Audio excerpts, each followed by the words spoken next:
Hello दोस्तों, study mode में आपका स्वागत है। ये फिजिक्स का मास्टर वीडियो है जिसमें महत्वपूर्ण क्वेश्चन के साथ साथ मैं आपको सॉल्यूशन भी कराऊंगा और उससे रिलेटेड जो भी महत्वपूर्ण पॉइंट बनता है वो भी करा दूंगा। आगामी सभी एग्जाम के लिए ये महत्वपूर्ण होगा। आप लोग के द्वारा बार बार कमेंट किया जा रहा था कि सर फिजिक्स का भी मास्टर वीडियो दे दीजिए, तो देखिए मैं कोशिश कर रहा हूँ कि रातों रात तक रिकॉर्ड कर आपको ये मास्टर वीडियो उपलब्ध करा दूँ। और अगर आप उपलब्ध हो जाता है तो जल्दी से रिवीजन कर लीजिएगा, आगामी सभी एग्जाम के लिए महत्वपूर्ण होगा। तो चलिए स्टार्ट करते हैं। सबसे पहला क्वेश्चन है कि समान आवेश में होता है, जब समान आवेश होते हैं, मान लीजिए प्लस प्लस आवेश है तो उसमें क्या होता है ये बताइए, या माइनस माइनस आवेश रहेगा उसमें क्या होता है। तो जो समान समान आवेश होते हैं उसमें क्या होता है ये आपको बताना है। तो इसमें विकर्षण होता है। और मान लीजिए निगेटिव है और पॉजिटिव आवेश है तो उसमें आकर्षण होता है। ठीक, ये याद रखिएगा। देखिए क्वेश्चन दूसरा है कि जब एबोनाइट के छड़ी को बिल्ली के खाल से रगड़ते हैं तो एबोनाइट के छड़े क्या हो जाती है। जब एबोनाइट के छड़ को बिल्ली के खाल से रगड़ते हैं तो एबोनाइट के छड़े क्या हो जाती है, ऋण आवेशित हो जाती है, याद रखिएगा। आगे चलते क्वेश्चन नंबर 3 देखिए कि वस्तुओं का आवेशन किसकी स्थानांतरण के फलस्वरूप होता है। जो वस्तु पर आवेश आता है तो किसके स्थानांतरण के कारण आता है, ये आपके सामने सब ऑप्शन है, देख लीजिए। तो ये इलेक्ट्रॉनों का स्थानांतरण के कारण आता है वस्तु पर आवेश, ये याद रखिएगा। कोई भी आप मान लीजिए किसी भी आपको परमाणु से क्या होता है कि जब इलेक्ट्रॉन जाता है तो उस पर प्लस हो जाता है, जिससे जो जो देता है और जो लेता है उस पर माइनस हो जाता है। ठीक, ये याद रखिएगा। जो देता है उस पर प्लस और जो लेता है माइनस हो जाता है चार्ज। आगे चलते क्वेश्चन यहाँ पर देख लीजिए, ये मैं आपसे करा देता हूँ जल्दी से।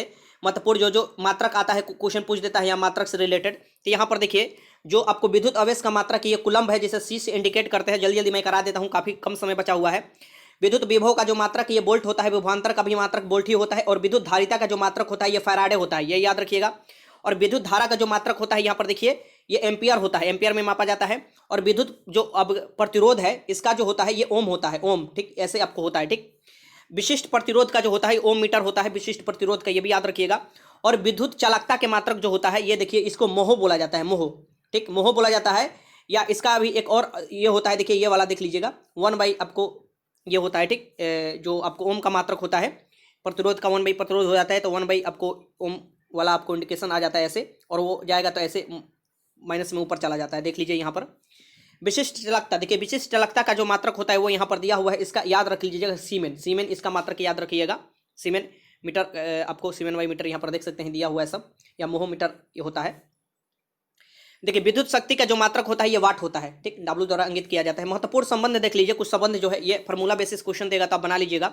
जैसे विभवांतर बराबर क्या होता है, विद्युत धारा इंटू प्रतिरोध होता है, विद्युत धारा इंटू प्रतिरोध। विभवांतर को वोल्ट में मापा जाता है और विद्युत धारा को यहाँ पर देख सकते हैं उसका मात्रक एम्पियर होता है और इसका ओम होता है। तो यहाँ पर देख सकते हैं बी बराबर क्या हो जाता है।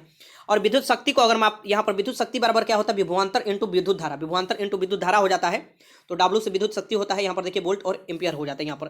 चौथा देख लीजिए कि धातुएं विद्युत की चालकता होती है। देखिए धातुएं विद्युत की सुचालक होती है, ये बताना है आखिर क्यों होती है। तो धातुएं जो होती है विद्युत की सुचालक होती है, ये क्यों होती है यह बताना है। ये जो होती है ये आपको उनमें मुक्त इलेक्ट्रॉन होने के कारण क्या होती है, ये विद्युत की सुचालक होती है। ठीक, तो 4 का आंसर ए हो जाएगा। यहाँ पर देखिए अगला क्वेश्चन है इलेक्ट्रॉन। देखिए इलेक्ट्रॉन, यहाँ देखिए इलेक्ट्रॉन क्या है, तो इलेक्ट्रॉन को विद्युत आवेश का मात्रक माना जाता है, जिसे मूल आवेश भी कहते हैं। ठीक, इलेक्ट्रॉन को ही एसआई प्रणाली में इलेक्ट्रॉन का जो मान होता है इसके कुलम्ब में ये 1.6 इंटू 10 का पावर माइनस 19 कुलम्ब होता है। ठीक, ये याद रखिएगा। किसी खोखले जो कोई खोखला चालक है ना तो उसके जो आवेश होते हैं वो सतह पर एकत्रित हो जाते हैं, ऊपर सतह पर, ये याद रखिएगा। क्वेश्चन नंबर 5 देखिए कि निम्नलिखित में कौन सा सर्वोत्तम विद्युत चालक है। सबसे अच्छा जो विद्युत का सुचालक है ये कौन सा है, तो ये चांदी होता है। उसके बाद कौन आता है, तांबा आता है। ठीक, ये याद रखिएगा। 5 का आंसर डी हो जाएगा। क्वेश्चन नंबर 6 देखिए कि निम्नलिखित में कौन अर्धचालक नहीं है। इसमें से बताना है कि कौन से अर्धचालक नहीं है। तो जर्मेनियम है, सिलिकॉन भी है, सेलेनियम है, आर्सेनिक नहीं होगा। ठीक, ये आपको होता है सिलिकॉन जो होता है चिप के रूप में इस्तेमाल किया जाता है। ठीक, ट्रांजिस्टर में आपको जर्मेनियम का इस्तेमाल किया जाता है। 6 का आंसर क्या हो जाएगा यहाँ पर, डी हो जाएगा। क्वेश्चन नंबर 7 देखिए कि ऐसे पदार्थ जिन्हें समान अवस्था में मुक्त इलेक्ट्रॉन नहीं होते हैं, ऐसे पदार्थ जिसमें समान अवस्था में तो मुक्त इलेक्ट्रॉन नहीं होते हैं लेकिन किसी विशेष परिस्थिति जैसे उच्च ताप और अशुद्धि मिलाने पर उनमें मुक्त इलेक्ट्रॉन काम करने लगते हैं, और वो आपको किसके भांति काम करने लगता है, सो सुचालक केमिस्ट की भांति काम करने लगता है। ठीक, तो वो क्या कहलाता है ये आपको बताना है।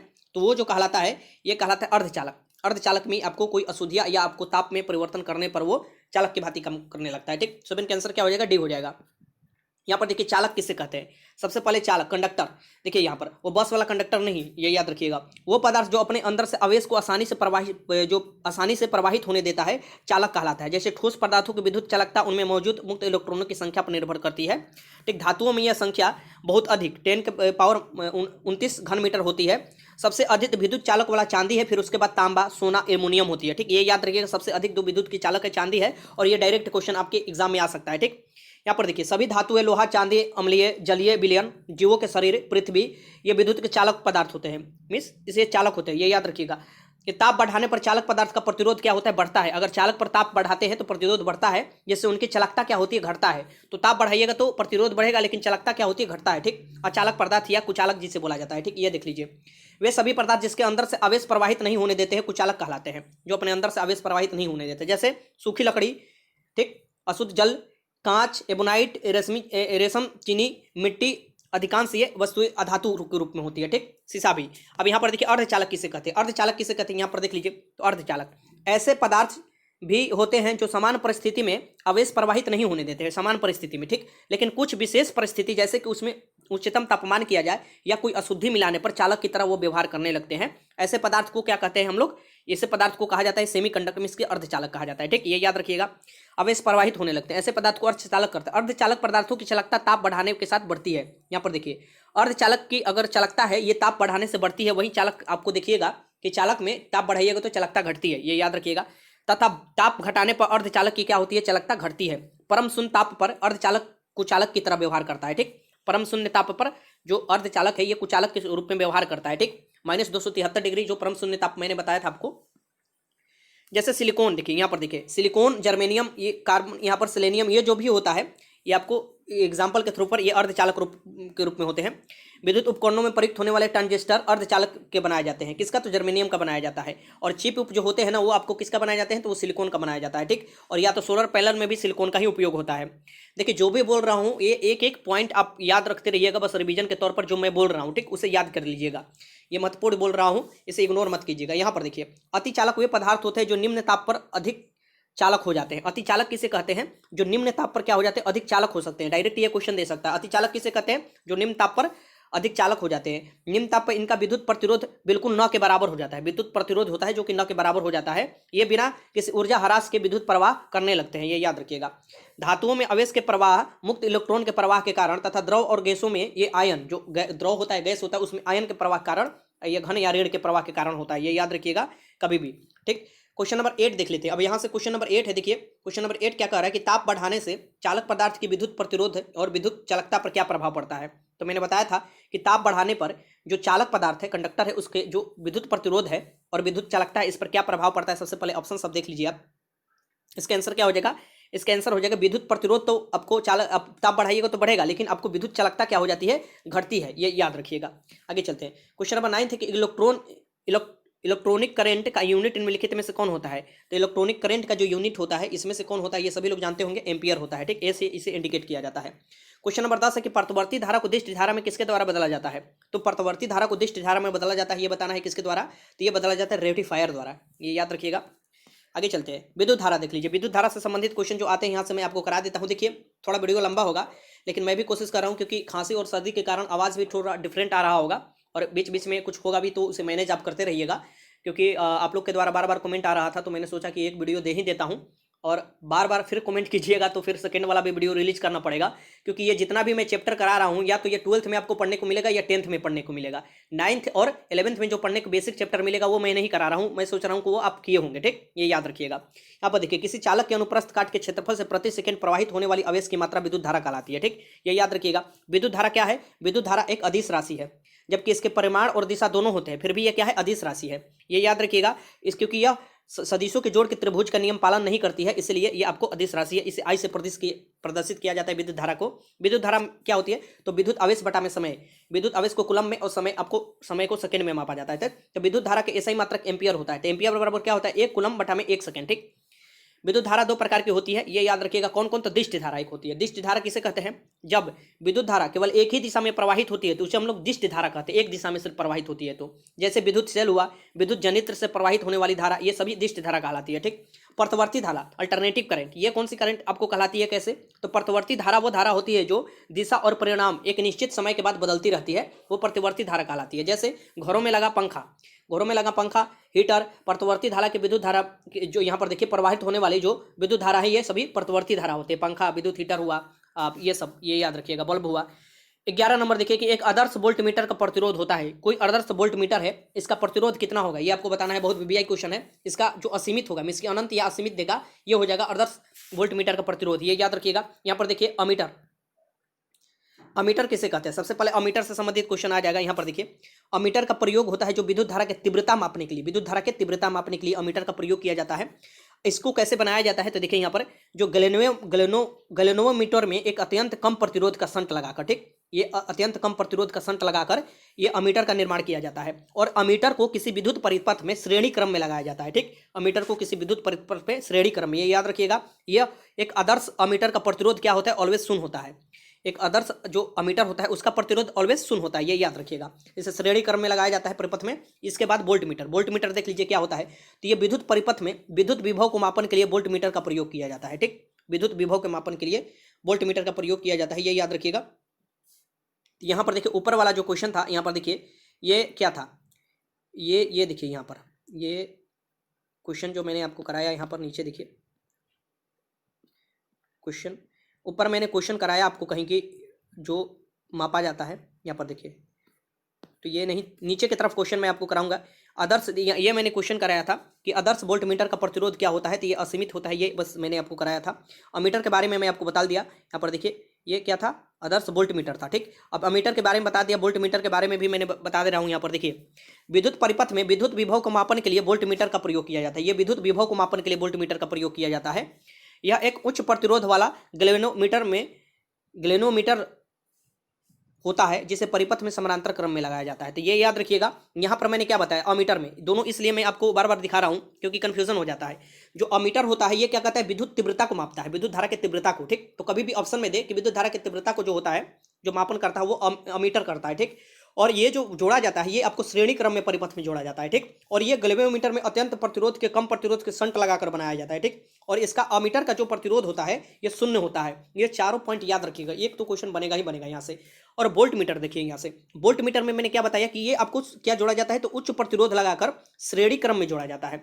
और यह वोल्ट मीटर में परिवर्तित हो जाता है। यहाँ पर देखिए फिर से, यहाँ पर देखिए मैं आपको बता रहा हूँ इसे क्या दिया है। ये विद्युत परिपथ में श्रेणी क्रम में जोड़ा जाता है। यहाँ पर देख लीजिएगा अमीटर। ठीक, और यहाँ पर देखिए वोल्ट मीटर, वोल्ट मीटर के बारे में देखिए विद्युत परिपथ से विद्युत विभव को मापन के लिए वोल्ट मीटर का प्रयोग किया जाता है।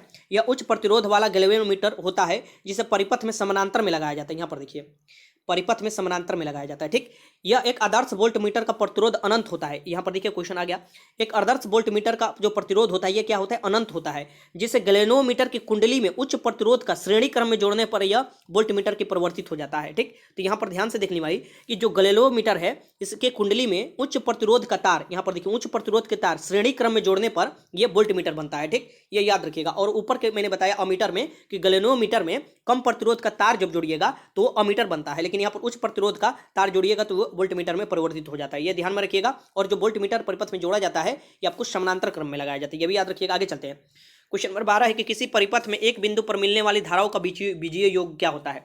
देखिए अगर कोई परिपथ में आपको एक जगह पर कोई जुड़ता है, आपको कोई भी आपको क्या बिंदु पर मिलने वाली धाराओं का बीजीय योग किसी परिपथ में, ठीक, तो धाराओं का बीजीय योग क्या होता है, आपको धारा जो होती है, ये धारा में इसकी इलेक्ट्रिसिटी जो है, इलेक्ट्रिक करंट का यहाँ पर ऐसे से जब एक जगह मिलेगा ना तो ये शून्य हो जाता है। ठीक, क्या हो जाता है, शून्य हो जाता है। ठीक, ये याद रखिएगा। 12 का आंसर क्या हो जाएगा, बी हो जाएगा। क्वेश्चन नंबर 13 देखिए कि एक चालक का प्रतिरोध कितना है, तो 440 ओम है। यदि 110 वोल्ट की स्रोत से इसे जोड़ा जाए तो इसकी कितनी धारा प्रवाहित होगी। ठीक, ये धारा निकालना है, आई निकालना है, तो ये क्या बन जाएगा, यहाँ पर चालक का प्रतिरोध दिया है और यहाँ पर वोल्ट दिया है, तो यहाँ पर वोल्ट लिखिए, 110 बटा में क्या कर दीजिएगा, प्रतिरोध रख दीजिए, 440 काट दीजिए। देखिए 1 बाई ये आपको 4 हो जाएगा, ऊपर से हो जाएगा, तो यहाँ पर क्या आ जाना चाहिए, 0.25 आ जाना चाहिए आपको, ये याद रखिएगा। आंसर में देखिए आ गया है, यहाँ पर देखिए 0.25 है। ठीक, ये भी हो जाएगा इसका आंसर। आगे चलते हैं, प्रतिरोध किसे कहते हैं, क्योंकि ये भी क्वेश्चन पूछता है प्रतिरोध किसे कहते हैं। यहाँ पर देखिए धारा के प्रवाह में आने वाली रुकावट को चालक का प्रतिरोध कहा जाता है। जब धारा के प्रवाह में कोई रुकावट आता है तो उस चालक का क्या कहा जाता है, उसे प्रतिरोध कहा जाता है। ठीक, प्रतिरोध मीन्स की रोध, मीन्स की रोकता है। प्रतिरोध एक आप समानता, आप मीनिंग भी जानते होंगे इसका, कोई आपका प्रतिरोध कर रहा है मीन्स की आपको रोक रहा है। ठीक, प्रतिरोध का जो मात्रक होता है ये वोल्ट आपको प्रति एम्पियर होता है, जिसे हम लोग ओम बोलते हैं, ओम, ये याद रखिएगा। वोल्ट प्रति जो एम्पियर होता है इसे ओम बोला जाता है, जो कि प्रतिरोध का मात्रक होता है जिसे ओमेगा द्वारा इंगित किया जाता है, प्रदर्शित किया जाता है, ये याद रखिएगा। ओम के नियम क्या कहलाता है, यहाँ पर देखिए, यदि किसी चालक की भौतिक अवस्थाएं जैसे लंबाई, ताप, अनुप्रस्थ काट के क्षेत्रफल में कोई परिवर्तन ना करे और चालक के सिरों के बीच प्रवाहित होने वाले धारा आई धारा और चालक के बीच में उत्पन्न विभवांतर भी, ठीक, ये क्या होते हैं, एक दूसरे के समानुपाती होते हैं, ठीक। तो V बराबर I होता है, ठीक, V बराबर समानुपाती I होता है, ठीक। और यहीं से क्या निकलता है, यहाँ पर देखिए R निकलता है। R जो होता है एक नियतांक होता है जिसे चालक का प्रतिरोध करते हैं, ठीक, चालक का प्रतिरोध करते हैं, ये याद रखिएगा। आगे चलते हैं। प्रतिरोध का मात्रक क्या होता है, देखिए क्वेश्चन नंबर 14 है कि प्रतिरोध का मात्रक क्या होता है, तो ओम होता है। क्या होता है, ओम, ओमेगा द्वारा इंगित किया जाता है, ये याद रखिएगा। यहाँ पर देखिए कुछ मात्रक मैं आपको बता देता हूँ। बल या भार का ऐसा ही मात्रक न्यूटन होता है, विद्युत धारा का ऐसा ही मात्रक इलेक्ट्रॉन वोल्ट होता है, यहाँ देखिएगा। और कोणीय संवेग का ऐसा ही मात्रक जो होता है, यहाँ पर दिखेगा मीटर स्क्वायर, यहाँ पर देखिए बटा बाई सेकेंड होता है, ठीक।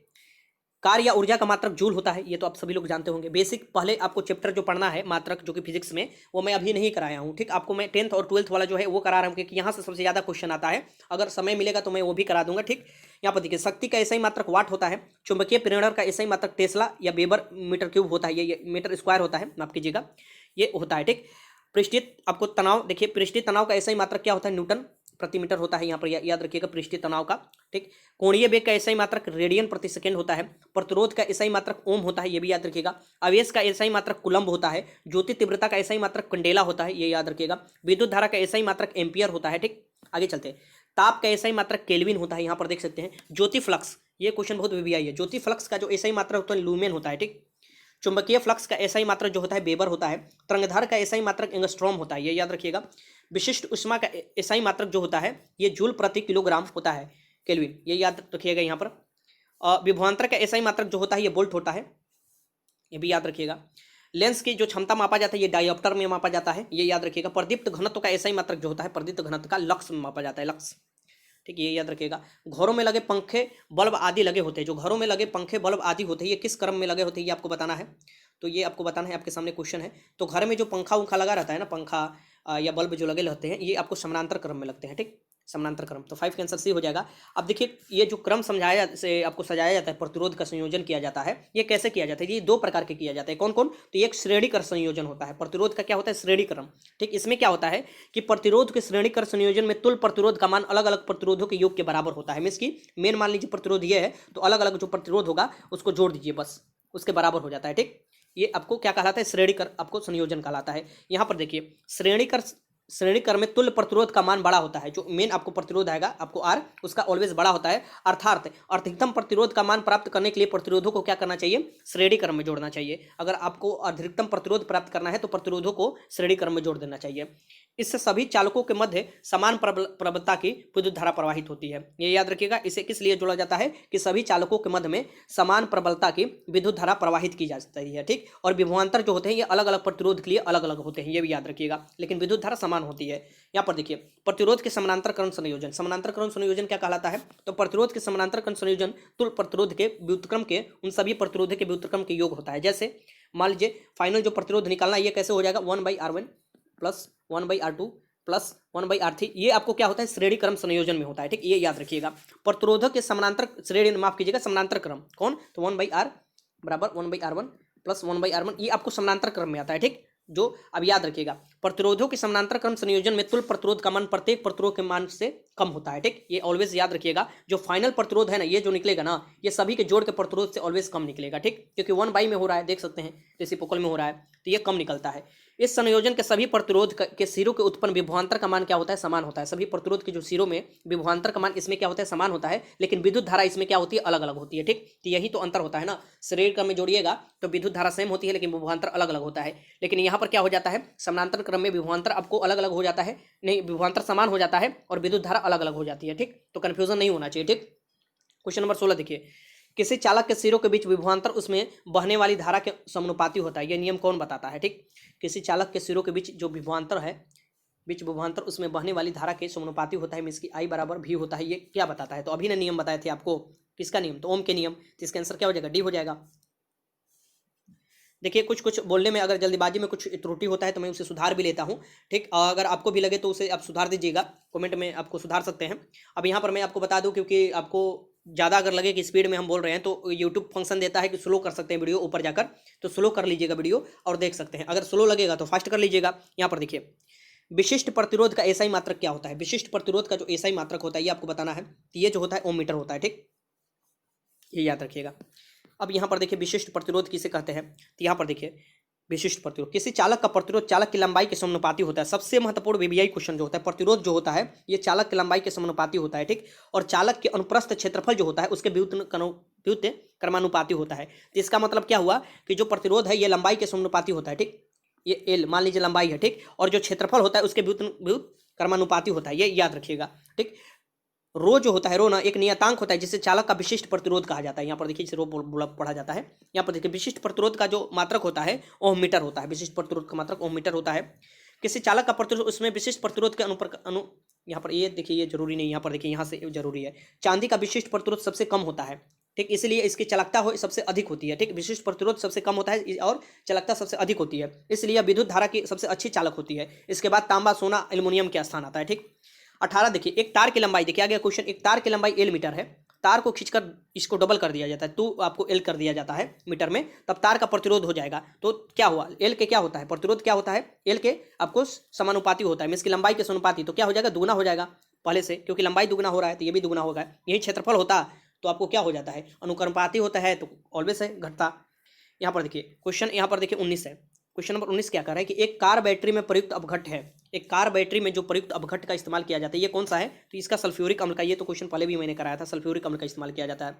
विद्युत सेल, देखिए विद्युत सेल क्या होता है, बैटरी अलग अलग होते हैं, ठीक, तो बैटरी के जो दो प्रकार होते हैं वो मैं आपको बता देता हूँ, क्योंकि इससे भी क्वेश्चन पूछ देता है कि कौन सा प्राथमिक सेल है कौन से द्वितीय सेल है। यहाँ पर देखिए विद्युत सेल एक ऐसी युक्ति होती है जो विद्युत परिपथ में लगातार ऊर्जा प्रवाह बनाए रखता है, जो लगातार ऊर्जा प्रवाह बनाए रखता है। विद्युत सेल रासायनिक ऊर्जा को विद्युत ऊर्जा में क्या बदलता है, ठीक, ये क्वेश्चन देता है, विद्युत सेल रासायनिक ऊर्जा को विद्युत ऊर्जा में बदलता है। यहाँ पर देखिए विद्युत सेल जो होती है ये दो प्रकार की होती है, कौन कौन, प्राथमिक सेल, देखिए प्राथमिक सेल, सबसे पहले प्राथमिक सेल किसे कहा जाता है, तो प्राथमिक विद्युत सेल वे सेल होती है जिनमें एक बार रासायनिक पदार्थ खत्म हो जाने के बाद नया रासायनिक पदार्थ डालने के बाद ही उपयोग लाया जा सकता है। अगर मान लीजिए एक बार रासायनिक पदार्थ खत्म होगा तो दोबारा रासायनिक पदार्थ डालिएगा तभी उपयोग में लाया जा सकता है। इन विद्युत सेलों को आवेशित नहीं किया जा सकता है, इन्हें आवेशित नहीं किया जा सकता, ये याद रखिएगा, मिस की आपको इनको आवेशित नहीं किया जा सकता कि इसकी आपको इसमें लाइन लगाकर इनको फिर से चार्ज नहीं किया जा सकता। एक बार परीक्षा से मैं आपको ट्रिक से बता दिया, जैसे कि लेक्लेंस जो सेल है ये भी आपको प्राथमिक सेल है, वोल्टीय सेल भी है, डेनियल सेल भी है, शुष्क सेल आदि सभी क्या है, प्राथमिक विद्युत सेल है, ये याद रखिएगा।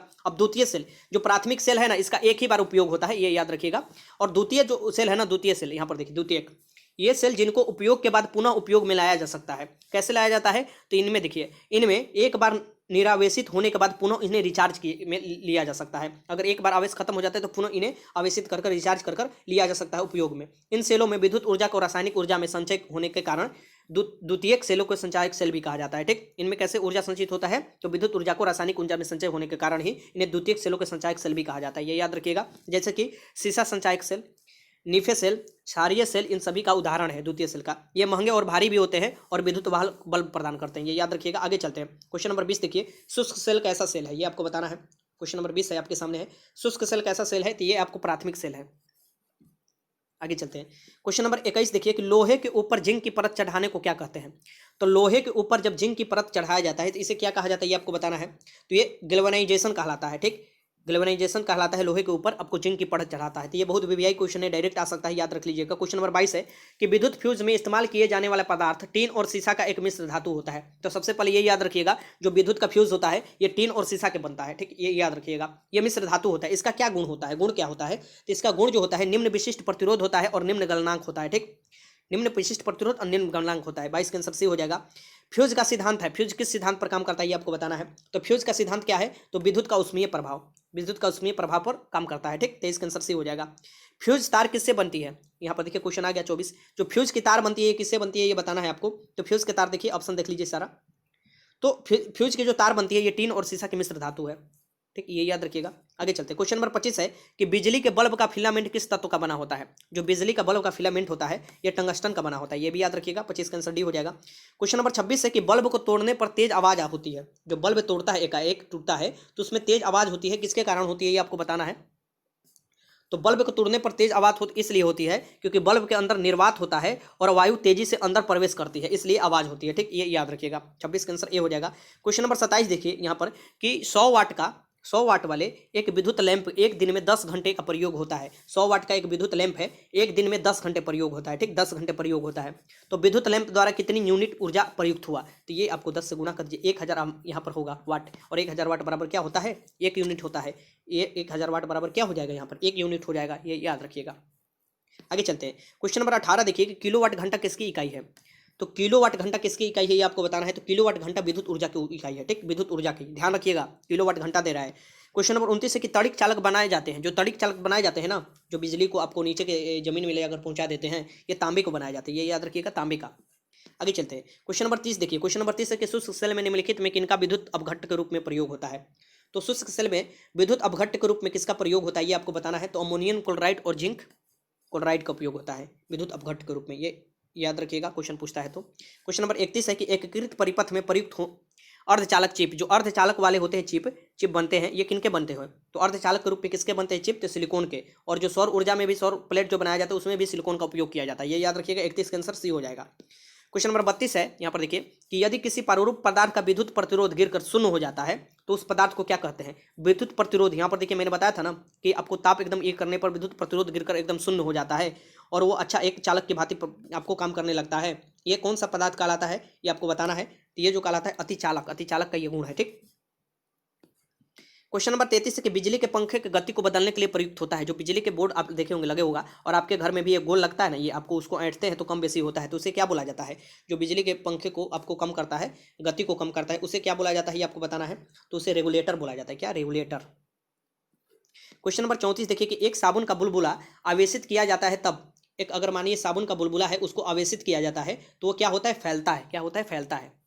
आगे चलते हैं, क्वेश्चन नंबर 35 देखिए कि कौन सा उपकरण विद्युत प्रतिरोध को मापता है। तो कौन सा उपकरण है जो कि विद्युत प्रतिरोध को मापता है, तो ये बताना है। ओम मीटर मापता है इसको, ओम मीटर विद्युत प्रतिरोध को मापता है, ये याद रखिएगा। 35 का आंसर डी हो जाएगा। क्वेश्चन नंबर 36 देखिए किसी आवेशित चालक का संपूर्ण आवेश उसके, किसी आवेशित चालक है उसका संपूर्ण आवेश कहाँ होता है ये बताना है, आपके सामने क्वेश्चन है।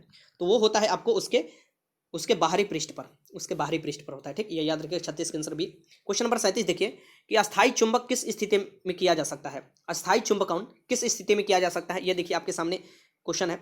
आज मैं ऐसा ट्रिक बताऊंगा कि अस्थायी और अस्थायी दोनों आप आराम से कर लीजिएगा, क्वेश्चन आएगा तो देखिए अस्थायी जो चुंबक होता है ये किसके रूप में किया जाता है, तो इस्पात के रूप में। क्यों, इस्पात या फौलाद के रूप में क्यों, यहाँ पर मैं आपको ट्रिकली बताऊंगा, ठीक। 27 का आंसर डी हो जाएगा। इसमें अस्थायी चुंबक जो बनाए जाते हैं इस्पात के बनाए जाते हैं।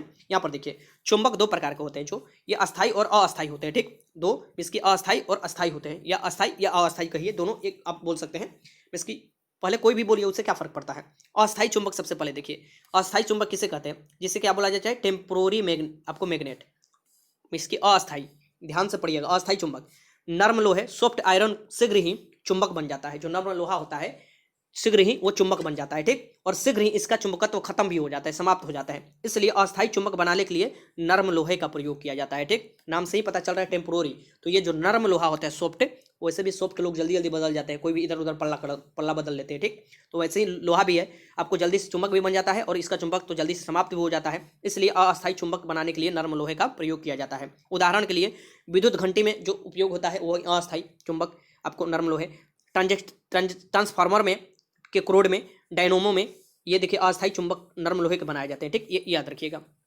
अब अस्थाई परमानेंट चुंबक, अब परमानेंट बनाने के लिए आप में इच्छा, दृढ़ इच्छा होना चाहिए, प्रबल इच्छा होना चाहिए, कठोरता होना चाहिए, ठीक। तो यही आपको क्या होता है इस चुंबक में भी होता है, अस्थाई चुंबक, परमानेंट मैग्नेट। फौलाद का इस्पात में इसकी स्टील जिसे बोला जाता है, इसका हिंदी है फौलाद का इस्पात, को कठिनता से चुंबक बनता है। ये बहुत मतलब मेहनत करने के बाद चुंबक बनता है, और जब बन जाता है तो कठिनता से इसका चुंबक समाप्त भी होता है, जल्दी समाप्त भी नहीं होता है, ठीक। तो वैसे आदमी नहीं होते, काफ़ी परिश्रम करते हैं, तो जो एक बार बन जाते हैं तो उसका वही काम करते हैं जो जिसके लिए बने हुए हैं। तो काफ़ी कठिनता से बनते हैं, या जो आपको इस्पात है चुंबक बनता है और इसकी कठिनता से ये इसका चुंबक खत्म भी होता है, इसलिए इसे क्या बोला जाता है, इसे बोला जाता है अस्थायी चुंबक, ठीक। उदाहरण के लिए लाउड स्पीकर, ठीक, द्वि सूचक कोई भी चीज़ जो होता है, गलेवियोमीटर आदि में अस्थायी चुंबक इस्पात से ही बनाए जाते हैं, ठीक, ये याद रखिएगा। अब देखिए अस्थायी चुंबक बनाए जाते हैं, क्वेश्चन आ गया अस्थायी चुंबक किससे बनाया जाता है, ये आपके सामने है। अस्थायी चुंबक किससे बनाए जाते हैं, ये जो बनाए जाते हैं अस्थायी नर्म लोहे, ये याद रखिएगा, नर्म लोहे से। यहाँ पर देखिए यदि एक चुंबक को दो भाग में विभक्त कर दिया जाए, मान लीजिए कोई चुंबक है, ठीक, उसको दो भाग में विभक्त किया जाए तो क्या होता है यह बताना है आपको। तो इसके दोनों पृथक पृथक चुंबक बन जाते हैं। अब चुंबक को तोड़कर देखिएगा ना, तोड़ते हैं तो दो चुंबक अलग अलग बन जाता है, ठीक। तो ये दोनों अलग अलग पृथक चुंबक बन जाते हैं। 39 का आंसर ये हो जाएगा। अब देखिए चुंबक के गुण क्या होता है, मैग्नेट का क्या गुण होता है, तो देखिए चुंबक के गुण होते हैं ना कि उनके समान, देखिए समान जो ध्रुव है ना, इसके उत्तरी ध्रुव से मिला ये कीजिएगा ना, चिपकाने की कोशिश की, दूसरे के भागते हैं एक दूसरे से, और वहीं उत्तरी ध्रुव और दक्षिणी ध्रुव रहेगा, जैसे कि समान आवेश वाला जो होते हैं ना एक दूसरे से भागते हैं, और जो अपोजिट आवेश वाले होते हैं एक दूसरे से चिपक जाते हैं। वैसे इसमें भी है कि चुंबक लोहे इस्पात आदि की धातुओं को अपनी आकर्षित करने की क्षमता होती है, लोहे के इस्पात के। यदि किसी चुंबक के लोहे को बुरादे मात्रा चुंबक के दोनों सिरों पर अधिक होता है और मध्य में कम होता है, इसकी किसी भी चुंबक का चुंबकत्व जो होता है ये दोनों सिरों पर अधिक होता है और बीच में क्या होता है ये कम होता है, ठीक। इससे निष्कर्ष निकलता है कि चुंबक की आकर्षण शक्ति दोनों सिरों पर सबसे अधिक और मध्य में कम होती है। तो ये क्वेश्चन पूछ सकता है कि चुंबक की जो आकर्षण शक्ति होती है वो सबसे ज्यादा कहाँ होती है, दोनों सिरों पर, और कम कहाँ होती है, बीच में होती है, ठीक। ये याद रखिएगा। चुंबक के किनारे दोनों सिरों के चुंबक ध्रुव कहते हैं। चुंबक के किनारे के जो आपको होते हैं ना, ये उत्तरी है एक दक्षिणी होता है, ये जो मान लीजिए ये वाला और ये वाला दोनों किनारा जो हुआ, मान लीजिए एक उत्तरी हुआ एक दक्षिणी हुआ, जिसे उत्तरी ध्रुव एक को दक्षिणी ध्रुव बोला जाता है, ठीक। ये याद रखिएगा। यहाँ पर देखिए दिशात्मक गुण, डायरेक्शनल प्रॉपर्टी में इसकी डायरेक्शन इसका क्या होता है कि यदि एक चुंबक को धागा में बांधकर लटकाया जाता है तो उसका एक ध्रुव उत्तर दिशा और दूसरा ध्रुव दक्षिण दिशा, उत्तर ध्रुव दिशा करने वाले जो उत्तर ध्रुव की ओर आपको दिशा को इंगित करता है उसे चुंबक का उत्तरी ध्रुव या घनात्मक ध्रुव बोला जाता है, ठीक। नॉर्थ पोल या पॉजिटिव पोल बोला जाता है, ठीक। और दक्षिण जो दिशा दक्षिण की ओर आपको इंगित करता है चुंबक का, उसे दक्षिणी ध्रुव बोला जाता है या ऋणात्मक ध्रुव बोला जाता है, नेगेटिव पोल बोला जाता है। ये याद रखिएगा। अब यहाँ पर चलिए देखिए चुंबक दक्षिणी ध्रुव या ऋणात्मक ध्रुव साउथ पोल कहते हैं। चुंबक के उत्तरी ध्रुव एन से और दक्षिणी ध्रुव साउथ से एस से आपको करते हैं डिनोट करते हैं। यदि दंड चुंबक को दोनों ध्रुवों से होकर गुजरने वाली काल्पनिक रेखा उस चुंबक का चुंबकीय अक्ष कहलाता है, ठीक। तो दंड आपको ध्रुवों से, अगर दोनों ध्रुवों से पार होती है तो वही चुंबकीय अक्ष कहलाती है कोई रेखा, ठीक। यहाँ पर याद रखिएगा। ये देखिए दोनों ध्रुवों के बीच की दूरी को चुंबकीय लंबाई कहते हैं।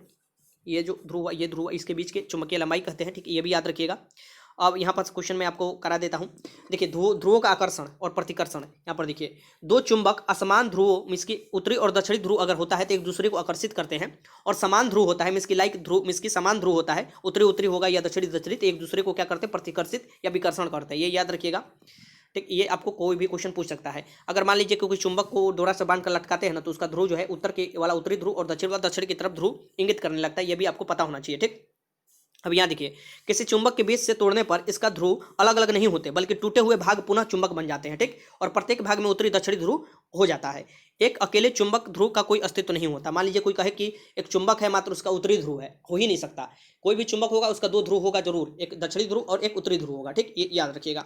40 नंबर क्वेश्चन देखिए, किसी चुंबक का आकर्षक शक्ति सबसे अधिक कहाँ होता है, तो किसी चुंबक का आकर्षक शक्ति जो सबसे दोनों किनारों पर अधिक होता है, ठीक।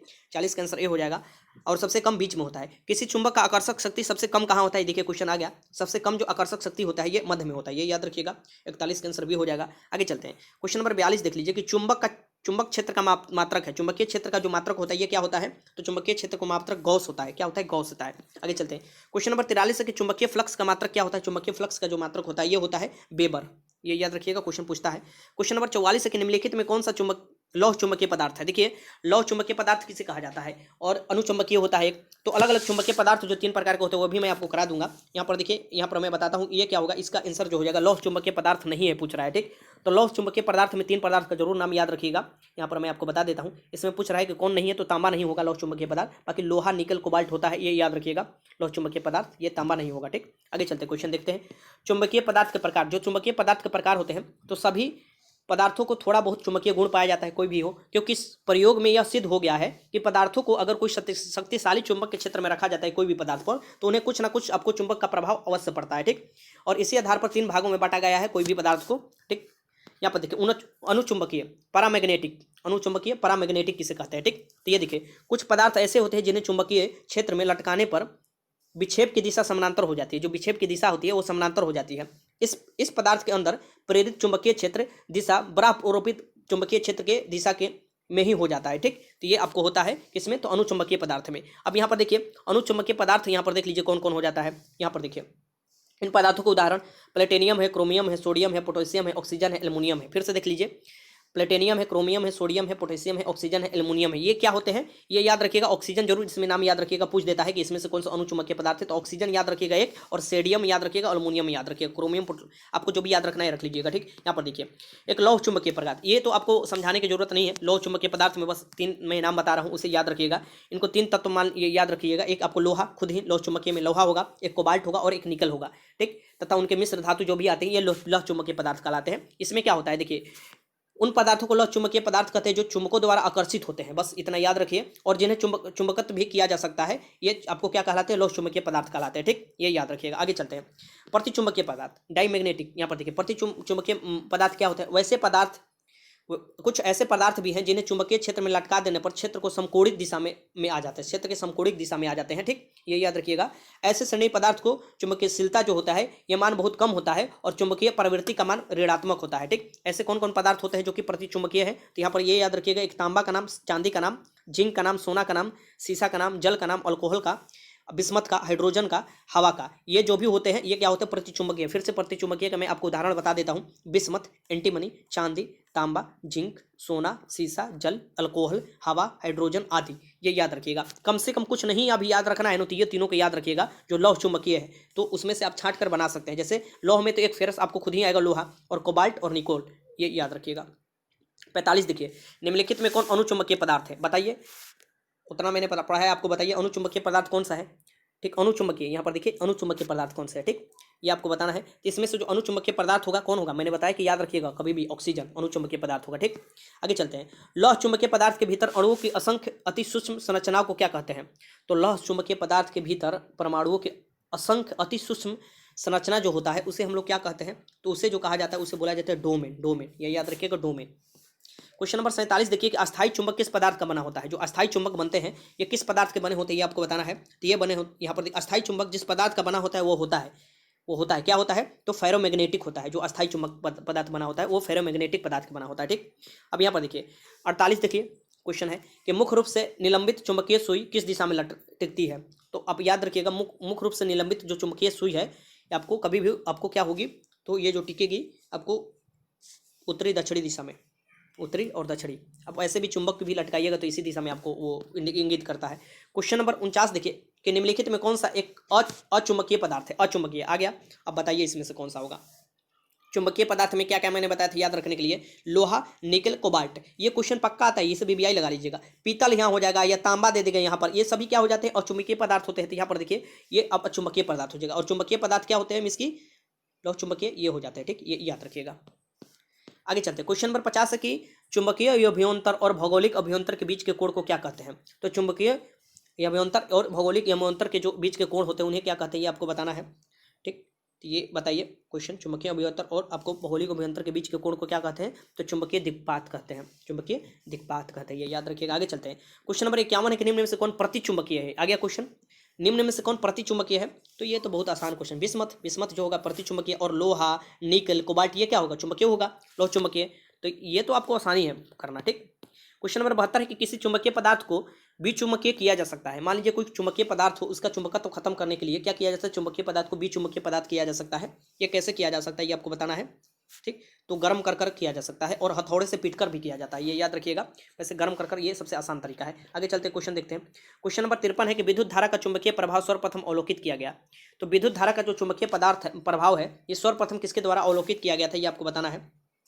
ये जो अवलोकित किया जाता था ऑरस्टेड द्वारा, ऑरस्टेड द्वारा ये सबसे पहले विद्युत धारा के चुंबकीय पदार्थ को अवलोकित किया गया था। ये याद रखिए, बीबीआई क्वेश्चन है, 53 का आंसर भी हो जाएगा। क्वेश्चन नंबर 54 है कि निम्नलिखित कथनों में कौन असत्य है। ये बताना है कि निम्नलिखित कथनों में कौन असत्य है, ये बताइए।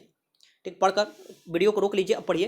तो यहाँ पर देखिए ये असत्य कौन है, सबसे पहले सत्य में देख लेते हैं। किसी भी चुंबक के पास चुंबकीय क्षेत्र होता है, बात सही है, कोई भी चुंबक होगा तो उसका चुंबकीय क्षेत्र होगा ही होगा। विद्युत चुंबकीय प्रभाव की खोज अस्टड ने किया था, ये भी सही है, अस्टड ने किया था, ऊपर ही मैंने कराया। यदि कंपास की सुई चुंबक के निकट रखा जाए, सही बात है, अगर कंपास की कोई सुई है, ठीक, वो चुंबक के निकट रखा जाता है तो उसका उत्तरी दक्षिणी ध्रुव न रुककर किसी विशेष दिशा में रुकता है। तब आप देखिएगा कि जो उत्तरी दक्षिणी के आपको इंगित करता है ना कंपास, वो आपको किसी चुंबक के पास रखिएगा ना तो ये उत्तरी दक्षिणी ध्रुव कभी नहीं इंगित करेगा, ये किसी और ही दिशा में इंगित करने लगेगा। तो ये भी बात सही है। किसी विद्युत धारा के के आसपास चुंबकीय क्षेत्र उत्पन्न नहीं होता। सरासर गलत क्वेश्चन है, विद्युत धारा के पास भी चुंबकीय क्षेत्र उत्पन्न होता है, ये याद रखिएगा। 54 के आंसर क्या हो जाएगा, डी हो जाएगा, क्योंकि गलत पूछ रहा है, असत्य कौन है ये याद रखिएगा।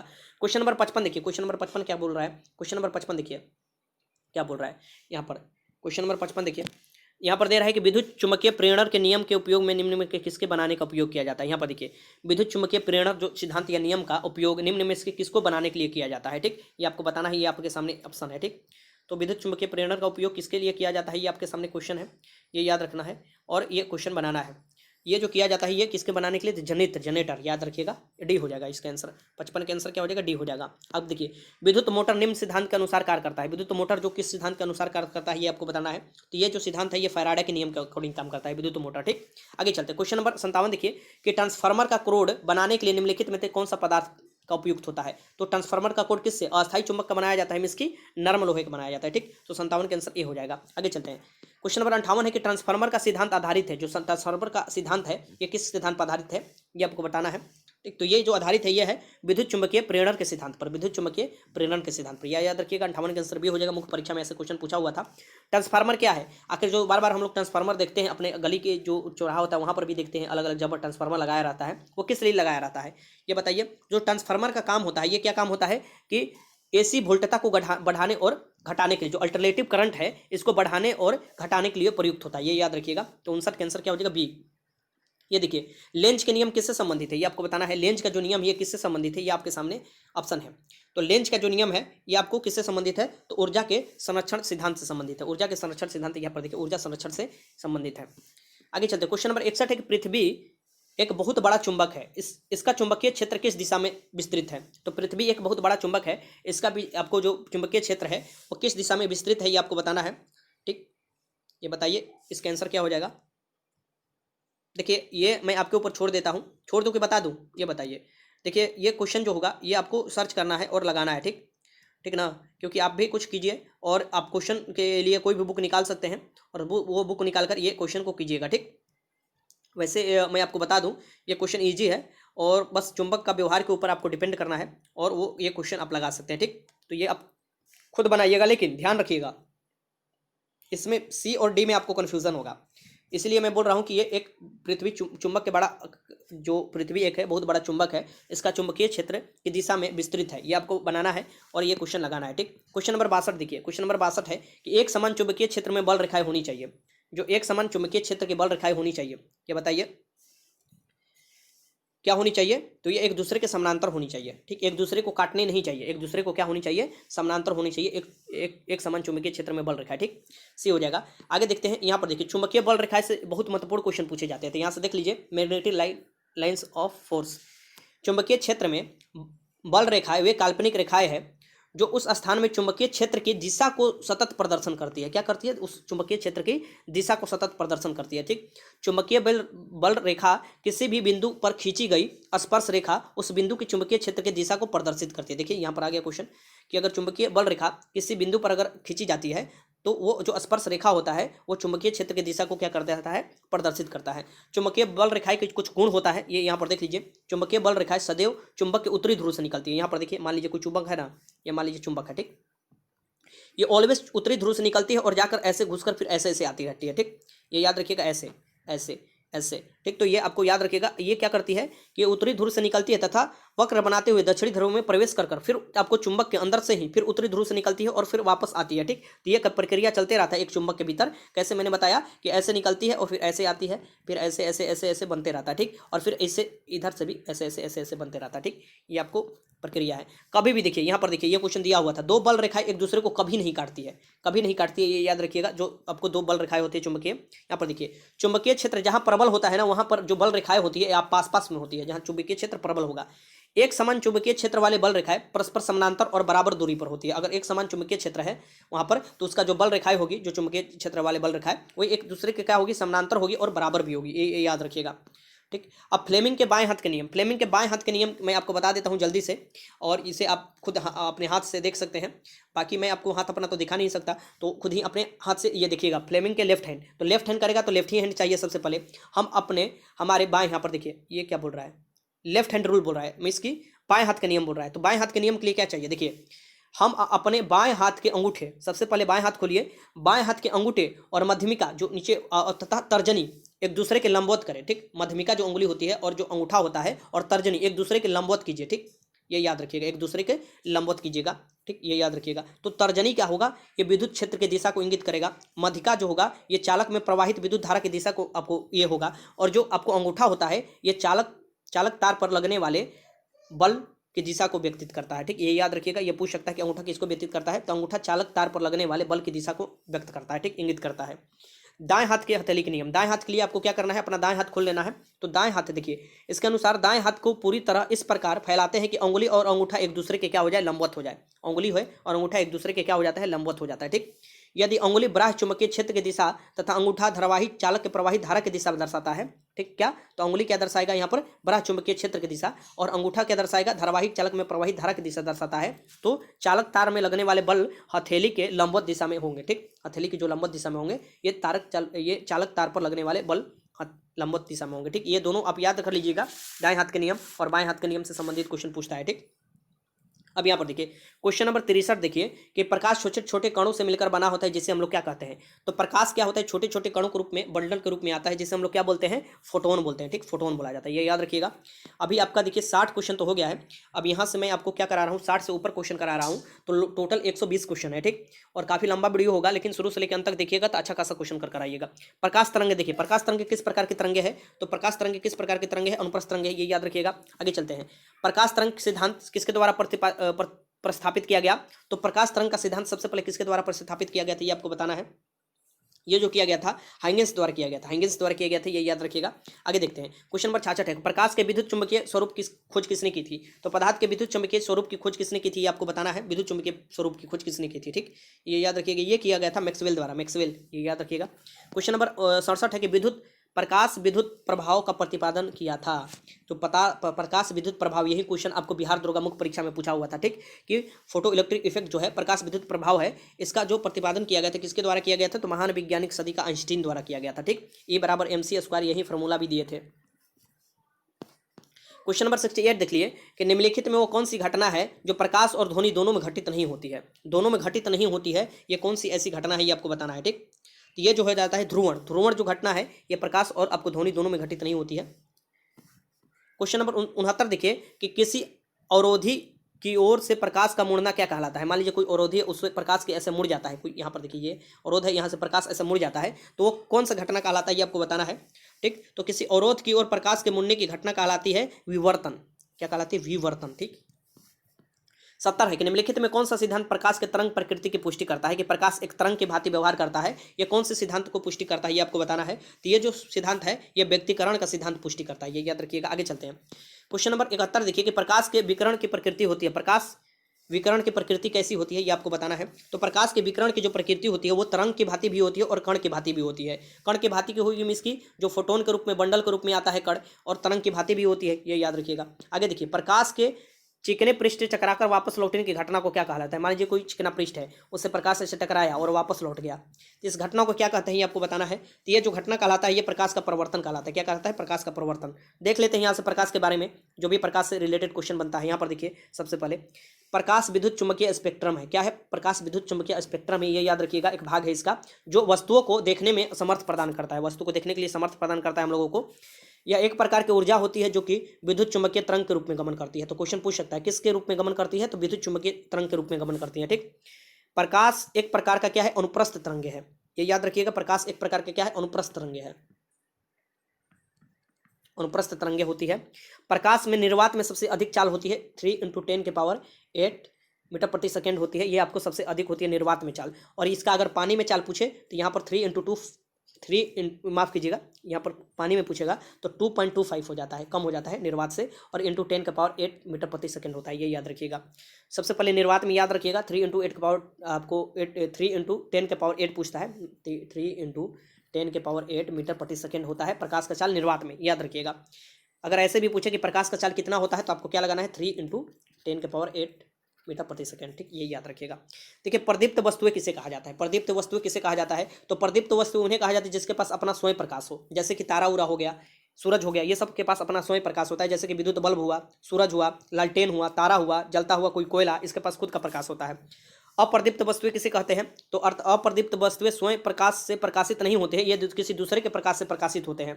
ऐसे वस्तुएं स्वयं प्रकाश उत्पन्न नहीं करते हैं, ठीक। जैसे चंद्रमा हुआ, ये सूरज के प्रकाश से प्रकाशित होता है। ग्रह हुआ कोई भी, या मेज कुर्सी, ये किसी दूसरे के प्रकाश से प्रकाशित होते हैं, ठीक। प्रकाश की दोहरी प्रकृति, प्रकाश की दोहरी प्रकृति ये होती है कि प्रकाश तरंग के भांति भी व्यवहार करता है और प्रकाश कण के भांति भी व्यवहार करता है, तो ये इसका दोहरी प्रकृति कहलाता है, ठीक। तो यहाँ पर देख लीजिए, प्रकाश कभी कण के समान तथा कभी तरंग के समान व्यवहार प्रदर्शित करता है, यह उसकी दोहरी प्रकृति कहलाती है। प्रकाश की घटनाएं, यहाँ पर देखिए प्रकाश की घटनाएं कैसी होती है, जैसे कि व्यक्तीकरण, यहाँ पर देखिए व्यक्तीकरण, विवर्तन, परावर्तन, ध्रुवण, अपवर्तन आदि जो होती है, ये आपको व्याख्या जो करती है, ये तरंग सिद्धांत को व्याख्या करती है। और जो आपको कण के सिद्धांत की व्याख्या करती है, यहाँ पर देखिए, जबकि प्रकाश विद्युत प्रभाव, कृप्टान प्रभाव आदि जो है ये प्रकाश के कणिका सिद्धांत को आपको प्रतिपादित करती है, ठीक। ये याद रखिएगा। प्रकाश के कणिका सिद्धांत न्यूटन ने दिया था। किसने दिया था? न्यूटन ने दिया था कणिका सिद्धांत। और तथा प्रकाश का तरंग सिद्धांत की व्याख्या किसने की थी? तो हाइगेंसबर्ग ने की थी। हाइगेनबर्ग, ये याद रखिएगा, हाइगेंस भी देता है या हाइगेनबर्ग भी देगा, ठीक। ये याद रखिएगा। प्रकाश के व्यक्तीकरण देखिए, प्रकाश के व्यक्तीकरण को थॉमस यंग ने बताया था। प्रकाश के जो व्यक्तीकरण है इसके बारे में थॉमस यंग ने बताया था। और मैक्सवेल ने क्या बताया था? तो मैक्सवेल ने विद्युत चुंबकीय गणितीय सिद्धांत को प्रतिपादित किया था। मैक्सवेल ने प्रकाश के विद्युत चुंबकीय गणितीय सिद्धांत को प्रतिपादित किया था। किसने? मैक्सवेल ने, ठीक। प्रकाश की विशेषता क्या क्या होती है, ये यहाँ पर देख लीजिए कुछ, और उसके बाद मैं आपको क्वेश्चन करा दूंगा, ठीक। यहाँ पर देखिए, प्रकाश को चलने के लिए किसी माध्यम की आवश्यकता नहीं होती है। सबसे पहला यहाँ पर याद रखिएगा, यह निर्वात में भी गमन करता है और सबसे ज्यादा निर्वात में ही तेज चलता है। प्रकाश हमेशा विद्युत चुंबकीय तरंग के रूप में गमन करती है। यहाँ पर देखिए, यह याद रखिएगा, गति करती है। प्रकाश का वेग जो होता है निर्वात में 3 × 10⁸ मीटर प्रति सेकेंड होता है, ये याद रखिएगा। सभी माध्यम में प्रकाश की चाल जो होती है, सभी माध्यमों में सबसे ज्यादा किस में होती है? तो निर्वात में होती है। प्रकाश हमेशा सरल रेखा में गमन करता है, सीधी रेखा में गमन करता है, ठीक। जब ठोस या द्रव माध्यम में प्रवेश करता है तो प्रकाश का क्या होता है? अपवर्तन होता है, ठीक। जब ठोस या द्रव माध्यम में प्रवेश करता है प्रकाश तो इसका अपवर्तन होता है।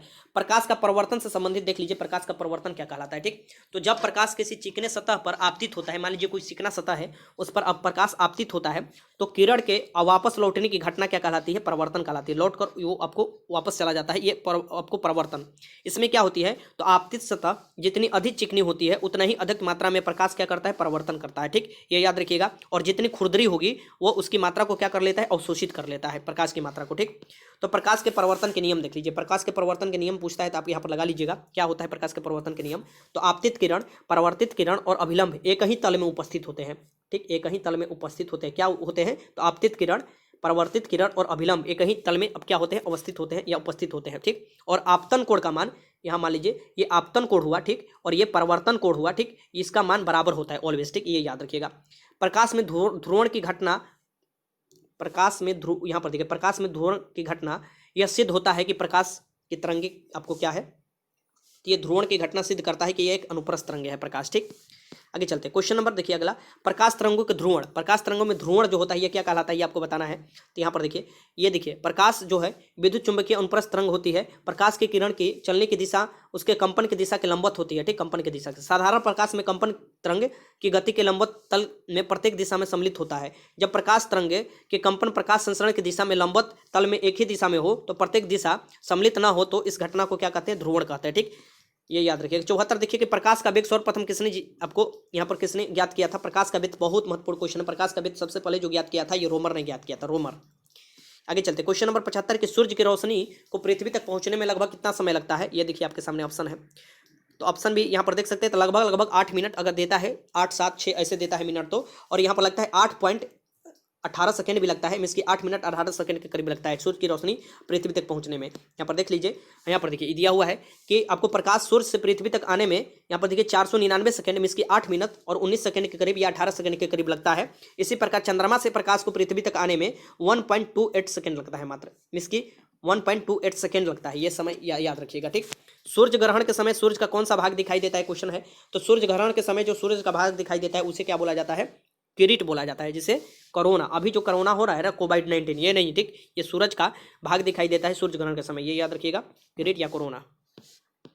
क्वेश्चन नंबर 77 देखिए कि चंद्र ग्रहण घटित होता है। चंद्र ग्रहण कब घटित? देखिए सूर्य ग्रहण, चंद्र ग्रहण क्या कहलाता है? देखिए सूर्य ग्रहण कब कहलाता है और चंद्र ग्रहण कब कहलाता है? जैसे पृथ्वी हुआ और ये सूरज हुआ, बीच में चंदा आ गया तो चंदा क्या कहता है? सूरज का कुछ प्रकाश रोक लेता है, इसलिए सूर्य ग्रहण लग जाता है, ठीक। और यही चंद्र ग्रहण क्या हुआ? तो चंदा ये हुआ और पृथ्वी हुआ, ठीक, और ये हुआ सूरज, तो ये आपको बीच में पृथ्वी आ जाएगा तो क्या हो जाता है, चंद्र ग्रहण आ जाता है। ठीक, ये याद रखिएगा, ऐसे क्वेश्चन बनता है तो ये चंद्र ग्रहण। अब पूछ रहा है यहाँ पर सूर्य ग्रहण के समय, ये देखिए आगे नीचे क्वेश्चन है कि चंद्र ग्रहण घटित कब होता है। जो चंद्र ग्रहण घटित होता है ये कब होता है, ये आपको बताना है। ये देखिए ऑप्शन मैं आपको सामने दिखा देता हूँ। तो चंद्र ग्रहण ऑलवेज कब घटित होता है, पूर्णिमा के दिन। यहाँ पर देखिए चंद्र ग्रहण पूर्णिमा के दिन घटित होता है। वैसे सूर्य ग्रहण कब घटित होता है, तो सूर्य ग्रहण कब घटित होता है, अमावस्या के दिन। अमावस्या का दिन, ये याद रखिएगा, भूतहा फिल्म में अमावस्या के दिन आप देखे होंगे। ठीक, क्वेश्चन नंबर 79 देखिए कि पानी से भरे किसी बर्तन में पड़ा हुआ सिक्का किस कारण थोड़ा उठा हुआ प्रतीक होता है। तो किस कारण से थोड़ा उठा हुआ प्रतीत होता है, पानी में भरे हुए अगर कोई बर्तन है उसमें सिक्का रहता है तो थोड़ा ऊपर उठा हुआ प्रतीत होता है, किसके कारण होता है ये आपको बताना है। ठीक, ये बताइए किसके कारण होता है, तो ये होता है प्रकाश के अपवर्तन के कारण। किसके कारण, प्रकाश के अपवर्तन के कारण होता है। ठीक, प्रकाश के अपवर्तन से संबंधित मैं आपको कुछ बता देता हूं जो कि आपसे पूछ देता है। देखिए ये आपको मैं बता रहा हूं कि जो भी जरूरी है वही बता रहा हूं क्योंकि काफी लंबा वीडियो हो चुका है। यहाँ पर देखिए क्या होता है प्रकाश के अपवर्तन में, जब प्रकाश किसी विरल माध्यम से सघन माध्यम में प्रवेश करती है तो अभिलंब की ओर मुड़ जाती है। तो विरल माध्यम से सघन माध्यम में आ गया तो अभिलंब की ओर मुड़ जाएगी, और इसी प्रकार अगर सघन माध्यम से विरल माध्यम में जाएगी तो वो अभिलंब से क्या हो जाती है, दूर हट जाती है, और यही जो आपको घटना कहलाती है प्रकाश का अपवर्तन कहलाती है। ठीक, यहाँ पर देखिए प्रकाश विभिन्न माध्यमों में भिन्न भिन्न चाल से चलती है, इसी कारण इसका अपवर्तन का घटना होती है। ठीक, अपवर्तन की घटना में प्रकाश की चाल, तरंगदैर्घ्य और प्रकाश की तीव्रता में परिवर्तन आता है, लेकिन किसमें नहीं परिवर्तन आता है, तो प्रकाश की आवृत्ति में कभी परिवर्तन नहीं आता है। ठीक, अपवर्तन में अपवर्तन के नियम याद रख लीजिए क्या क्या है। तो अपवर्तन के नियम देख लीजिए। अपवर्तन की घटना में आपतित किरण, परावर्तित किरण तथा अभिलंब तीनों एक ही समतल में स्थित होते हैं। तीनों एक ही समतल में स्थित होते हैं। आपतन कोण की ज्या, ठीक, और परावर्तन कोण की ज्या क्या होते हैं कि ज्या के अनुपात एक क्या होता है, स्थिरांक होता है। ठीक, ये याद रखिए। यहाँ से मैं आपको बता देता हूँ, साइन मीन्स की आपतन कोण की ज्या और बटा में साइन आर मीन्स की परिवर्तन कोण की ज्या एक कांस्टेंट आता है। ठीक, कांस्टेंट आता है जिसे स्नेल के नियम कहते हैं। ठीक, निरपेक्ष अपर्तनांक नहीं पूछेगा कभी भी आपसे, अगर ये आपको याद रखना चाहिए। देखिए जो अपर्तनांक है यहाँ से याद रखिएगा, अपर्तनांक का जो मान होता है भिन्न भिन्न प्रकाश के लिए भिन्न भिन्न होता है और अलग भी होता है। जैसे लाल प्रकाश के लिए सबसे कम तथा बैगनी प्रकाश के लिए सबसे अधिक अपर्तनांक का मान सबसे अधिक होता है, ये याद रखिएगा। अपर्तनांक का मान तरंगदैर्घ्य के बढ़ने के साथ साथ बढ़ता है। अपर्तनांक का जो मान है तरंगदैर्घ्य बढ़ता है तो बढ़ता है, तथा आपको तापमान के बढ़ने के साथ साथ अपर्तनांक का मान घटता है, ये भी याद रखिएगा। इसे एन से प्रदर्शित किया जाता है। एन बराबर क्या होता है, निर्वात में चाल और आपको माध्यम में चाल। एन बराबर क्या होता है, अपर्तनांक को निर्वात में प्रकाश की चाल और माध्यम में प्रकाश की चाल को कहते हैं। और विभिन्न पदार्थों का अपर्तनांक भिन्न भिन्न होता है, लेकिन मात्र इस एक का याद रख लीजिएगा, हीरे का अपर्तनांक सबसे ज्यादा होता है। कितना होता है, तो 2.42 होता है। 2.42 होता है हीरे का अपर्तनांक, डायरेक्ट पूछ देता है। ठीक, या तो क्राउन कांच का पूछेगा, ये हीरे का है। क्राउन कांच का 1.51 होता है, ये भी याद रखिएगा। प्रकाश के अपवर्तन के कारण घटनाएं जो होती है ये आपको मैं बता देता हूँ। देखिए पूरा विस्तृत रूप से मैं नहीं बताऊंगा, देखिए नोट्स तो पूरा विस्तृत लिए बनाया था लेकिन मैं बताऊंगा नहीं, बस यहाँ पर शॉर्ट में बता देता हूँ। प्रकाश के अपवर्तन को होने वाली घटना जो है, जो रात में तारे टिमटिमाते हैं, ये होता है सबसे पहले। इसका जो रात में तारा टिमटिमाता है किसके, तो प्रकाश के अपवर्तन के कारण। पानी से भरी हुई तल्ली में कोई पड़ा हुआ सिक्का ऊपर उठा हुआ दिखाई देता है, ये भी आपको प्रकाश के अपवर्तन के कारण ही होता है। जल के अंदर अगर कोई मछली होती है तो वो आपको वास्तविक गहराई से कुछ ऊपर उठी हुई दिखाई देती है। तो अगर पूछा जाए कि अगर जल में मछली को मारना है तो कैसे मारिएगा, तो जो मछली दिखाई देती है उसके नीचे आपको मारना पड़ेगा, तब जाकर मछली पर लगता है। ठीक, ये याद रखिएगा, इसी के कारण होता है। जल में कोई डूबी हुई छड़ होती है वो टेढ़ी दिखाई देती है, इसी के कारण होता है, ये भी याद रखिएगा। सूर्योदय के समय पहले या सूर्यास्त के कुछ समय बाद सूरज के क्षैतिज के नीचे होने पर भी दिखाई देते हैं, आपको नीचे होने पर भी दिखाई देते हैं, सूर्योदय या सूर्यास्त होने के बाद भी, यह भी अपवर्तन के कारण ही। आगे देखिए क्वेश्चन नंबर 80 देख लीजिए। क्वेश्चन नंबर 80 क्या है कि जब प्रकाश की किरण विरल माध्यम से सघन माध्यम में जाती है तो होता है। तो मैंने आपको बताया जब प्रकाश की किरण जो विरल माध्यम से अगर सघन माध्यम में जाएगी तो ये क्या होता है, अभिलंब की ओर झुक जाती है। अभिलंब की ओर झुक जाती है, ये याद रखिएगा। 80 का बी हो जाएगा। मेरिचिका, मेरे जैसे बोला जाता है, मेरिचिका के बारे में बता दूं कि घटना क्या होती है। जो मेरिचिका होती है इसमें क्या होता है कि आप देखिएगा कि गर्मी के दिनों में रोड पर पानी दिखाई देता है लेकिन जाने पर नहीं मिलता है, या रेगिस्तान वाले क्षेत्र में देखिएगा कि पेड़ वैसा दिखाई देगा लेकिन मिलेगा नहीं, और चाहे आपको हिरन दिखाई देगी लेकिन वहां जाने पर हिरन मिलती नहीं है, यही मेरिचिका होती है। और ये किसके कारण होता है, तो ये पूर्ण आंतरिक टोटल इंटरनल रिफ्लेक्शन के कारण होता है, ये याद रखिएगा। अब ये देखिए क्रांतिक कोण, बस इतना जान लीजिए क्रांतिक कोण क्या होता है, और ये आपको जैसे जैसे क्रांतिक कोण के कारण ही टोटल इंटरनल रिफ्लेक्शन होता है, ये याद रखिएगा, बस इतना याद रखिए। अब ज़्यादा मैं यहाँ पर नहीं बताऊंगा क्योंकि काफ़ी लंबा वीडियो बन चुका है और ज़्यादा बताने के चक्कर में पता चलेगा कि और कुछ नहीं आपको बता पाया। ठीक, प्रकाश की किरण जब किसी सघन माध्यम से विरल माध्यम में प्रवेश करती है तो आपतन कोण का मान क्रांतिक कोण के मान से अधिक हो जाता है। क्या होता है, आपतन कोण का मान हो जाता है क्रांतिक कोण से अधिक हो जाता है, जिससे विरल माध्यम में प्रकाश किरण अपवर्तन नहीं हो पाता है, बल्कि संपूर्ण प्रकाश क्या होता है, परिवर्तित होकर सघन माध्यम में ही वापस लौट जाता है। इसी के कारण से इस घटना को क्या कहा जाता है, पूर्ण आंतरिक परिवर्तन कहा जाता है। ठीक, ये याद रखिएगा, उसमें ही वापस लौट जाती है, प्रकाश बाहर नहीं निकल पाती है। पूर्ण आंतरिक परिवर्तन के लिए आवश्यक शर्तें क्या क्या होती है, यहाँ पर देखिए कि प्रकाश जो है, ये किरण जो है सघन माध्यम से विरल माध्यम में प्रवेश करनी चाहिए सबसे पहला, और सघन माध्यम से विरल माध्यम में पृथ्वीकरण तल पर आपतित होनी चाहिए, ये होना चाहिए। ठीक, आपतन कोण का मान क्रांतिक कोण से कभी भी क्या होना चाहिए, अधिक होना चाहिए। जो आपतन कोण है ये क्रांतिक कोण से मान कभी भी अधिक होनी चाहिए। पूर्ण आंतरिक परिवर्तन के लिए क्रांतिक कोण का मान जो है अलग अलग दिया हुआ है। हीरा के लिए याद कर लीजिएगा 24.4 डिग्री आपको है, 24.4 डिग्री है, और जल के लिए 48.5 डिग्री है, और फ्लिंट कांच के लिए जो है ये 37.4 डिग्री है। ठीक, पूर्ण आंतरिक परिवर्तन के उदाहरण, पूर्ण आंतरिक परिवर्तन के कुछ उदाहरण देख लीजिए। पूर्ण आंतरिक परिवर्तन के अनेक उदाहरण हमारे सामने हैं, जैसे कि मरीचिका, रेगिस्तान में जो मरीचिका बनता है ये होता है। ठंडे प्रदेशों में मरीचिका भी दिखाई देती है। यहाँ पर देखिए कांच का चटका हुआ भाग, जो कांच टूट जाता है उसका चटका हुआ भाग आपको इसकी चमकीला दिखाई देता है, कुछ देखिएगा बीच में चमकीला दिखाई देता है, ये भी आपको इसी के कारण होता है। यहाँ पर देखिए पानी में पड़ी हुई जो प्रखनली होती है वो चमकती है, ये भी इसके कारण होता है। ठीक, प्रकाश तंतु पूर्ण आंतरिक परिवर्तन के सिद्धांत पर काम करता है, टोटल इंटेंट ऑफ रिफ्लेक्शन के काम पर सिद्धांत करता है, ये सिद्धांत पर काम करता है। ठीक, और पानी में हवा का बुलबुला भी चमकती है, यह भी इसी कारण पूर्ण आंतरिक परिवर्तन के कारण। ठीक, और कालिक से पोता हुआ कोई गोला होता है तो वो चमकता है किसके कारण, पूर्ण आंतरिक परिवर्तन के कारण ही चमकता है। ठीक, हीरे में क्या होता है तो पूर्ण आंतरिक परिवर्तन ही होता है, ये याद रखिएगा। हीरे का जो क्रांतिक कोण का होता है ये बहुत ही कम 24 डिग्री के करीब होता है, मैंने ऊपर ही बताया था आपको, ये भी याद रखिएगा। रेगिस्तान में मरीचिका बनता है, ये आपको पूर्ण आंतरिक परिवर्तन, तो ये याद रखिएगा। ऐसे क्वेश्चन पूछता है तो आपको लगा लेना है। आगे चलते हैं, आगे जो क्वेश्चन मैं आपको करा रहा हूँ यहाँ पर देखिए। ठीक, इंडोस्कोप भी है यहाँ पर देखिए। इंडोस्कोप भी किस सिद्धांत पर काम करता है तो पूर्ण आंतरिक परिवर्तन के काम पर, जो कि आपको क्या करता है, निरीक्षण करता है शरीर के आंतरिक भागों को, ये याद रखिएगा। ठीक, क्वेश्चन नंबर 82 देखिए कि इंद्रधनुष तब बनते हैं जब प्रकाश, सूरज का प्रकाश। इंद्रधनुष कब बनता है, जब सूरज का प्रकाश, ये आपको बताना है, आपके सामने ऑप्शन है। तो इंद्रधनुष कब बनता है, जब सूरज के प्रकाश क्या होता है, वायुमंडल में जो वर्षा के बूंद है उस पर पड़ने पर छितरा जाता है, और अपवर्तन, और इसमें भी पूर्ण आंतरिक परिवर्तन होने के कारण ही क्या होता है, आपको ये बनता है। ठीक, ये हो जाएगा। आगे देखते हैं क्वेश्चन नंबर 83 कि इंद्रधनुष कितने रंगों में दिखता है। जो इंद्रधनुष है ये 7 रंगों में दिखता है। यहाँ पर देखिए क्वेश्चन नंबर 84 है कि प्रकाशीय फाइबर किस सिद्धांत में, इसके ऑप्टिकल फाइबर है ये किस सिद्धांत पर काम करता है। तो ऑप्टिकल फाइबर का जो सिद्धांत है यह है पूर्ण आंतरिक परिवर्तन, ये याद रखिएगा।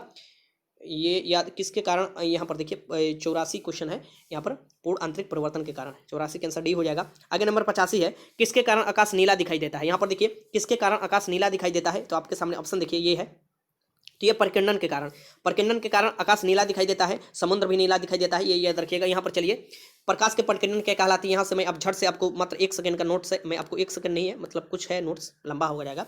जब प्रकाश किसी ऐसे माध्यम में प्रवेश करती है जिसमें धूल या अन्य सूक्ष्म पदार्थ के कण मौजूद हो तो उन पर कणों से टकराकर सभी दिशाओं में फैल जाती है। जो प्रकाश होती है इसी घटना को प्रकाश का प्रकीर्णन कहते हैं। ठीक, प्रकाश के प्रकीर्णन के जो उदाहरण है ये निम्नलिखित उदाहरण है, जैसे कि आकाश का रंग सूरज के प्रकीर्णन के कारण ही नीला दिखाई देता है, ये याद रखिएगा। क्योंकि जो प्रकीर्णन होता है नीला का ये सबसे ज़्यादा होता है, और लाल का जो होता है ये सबसे कम होता है, ये भी याद रखिएगा।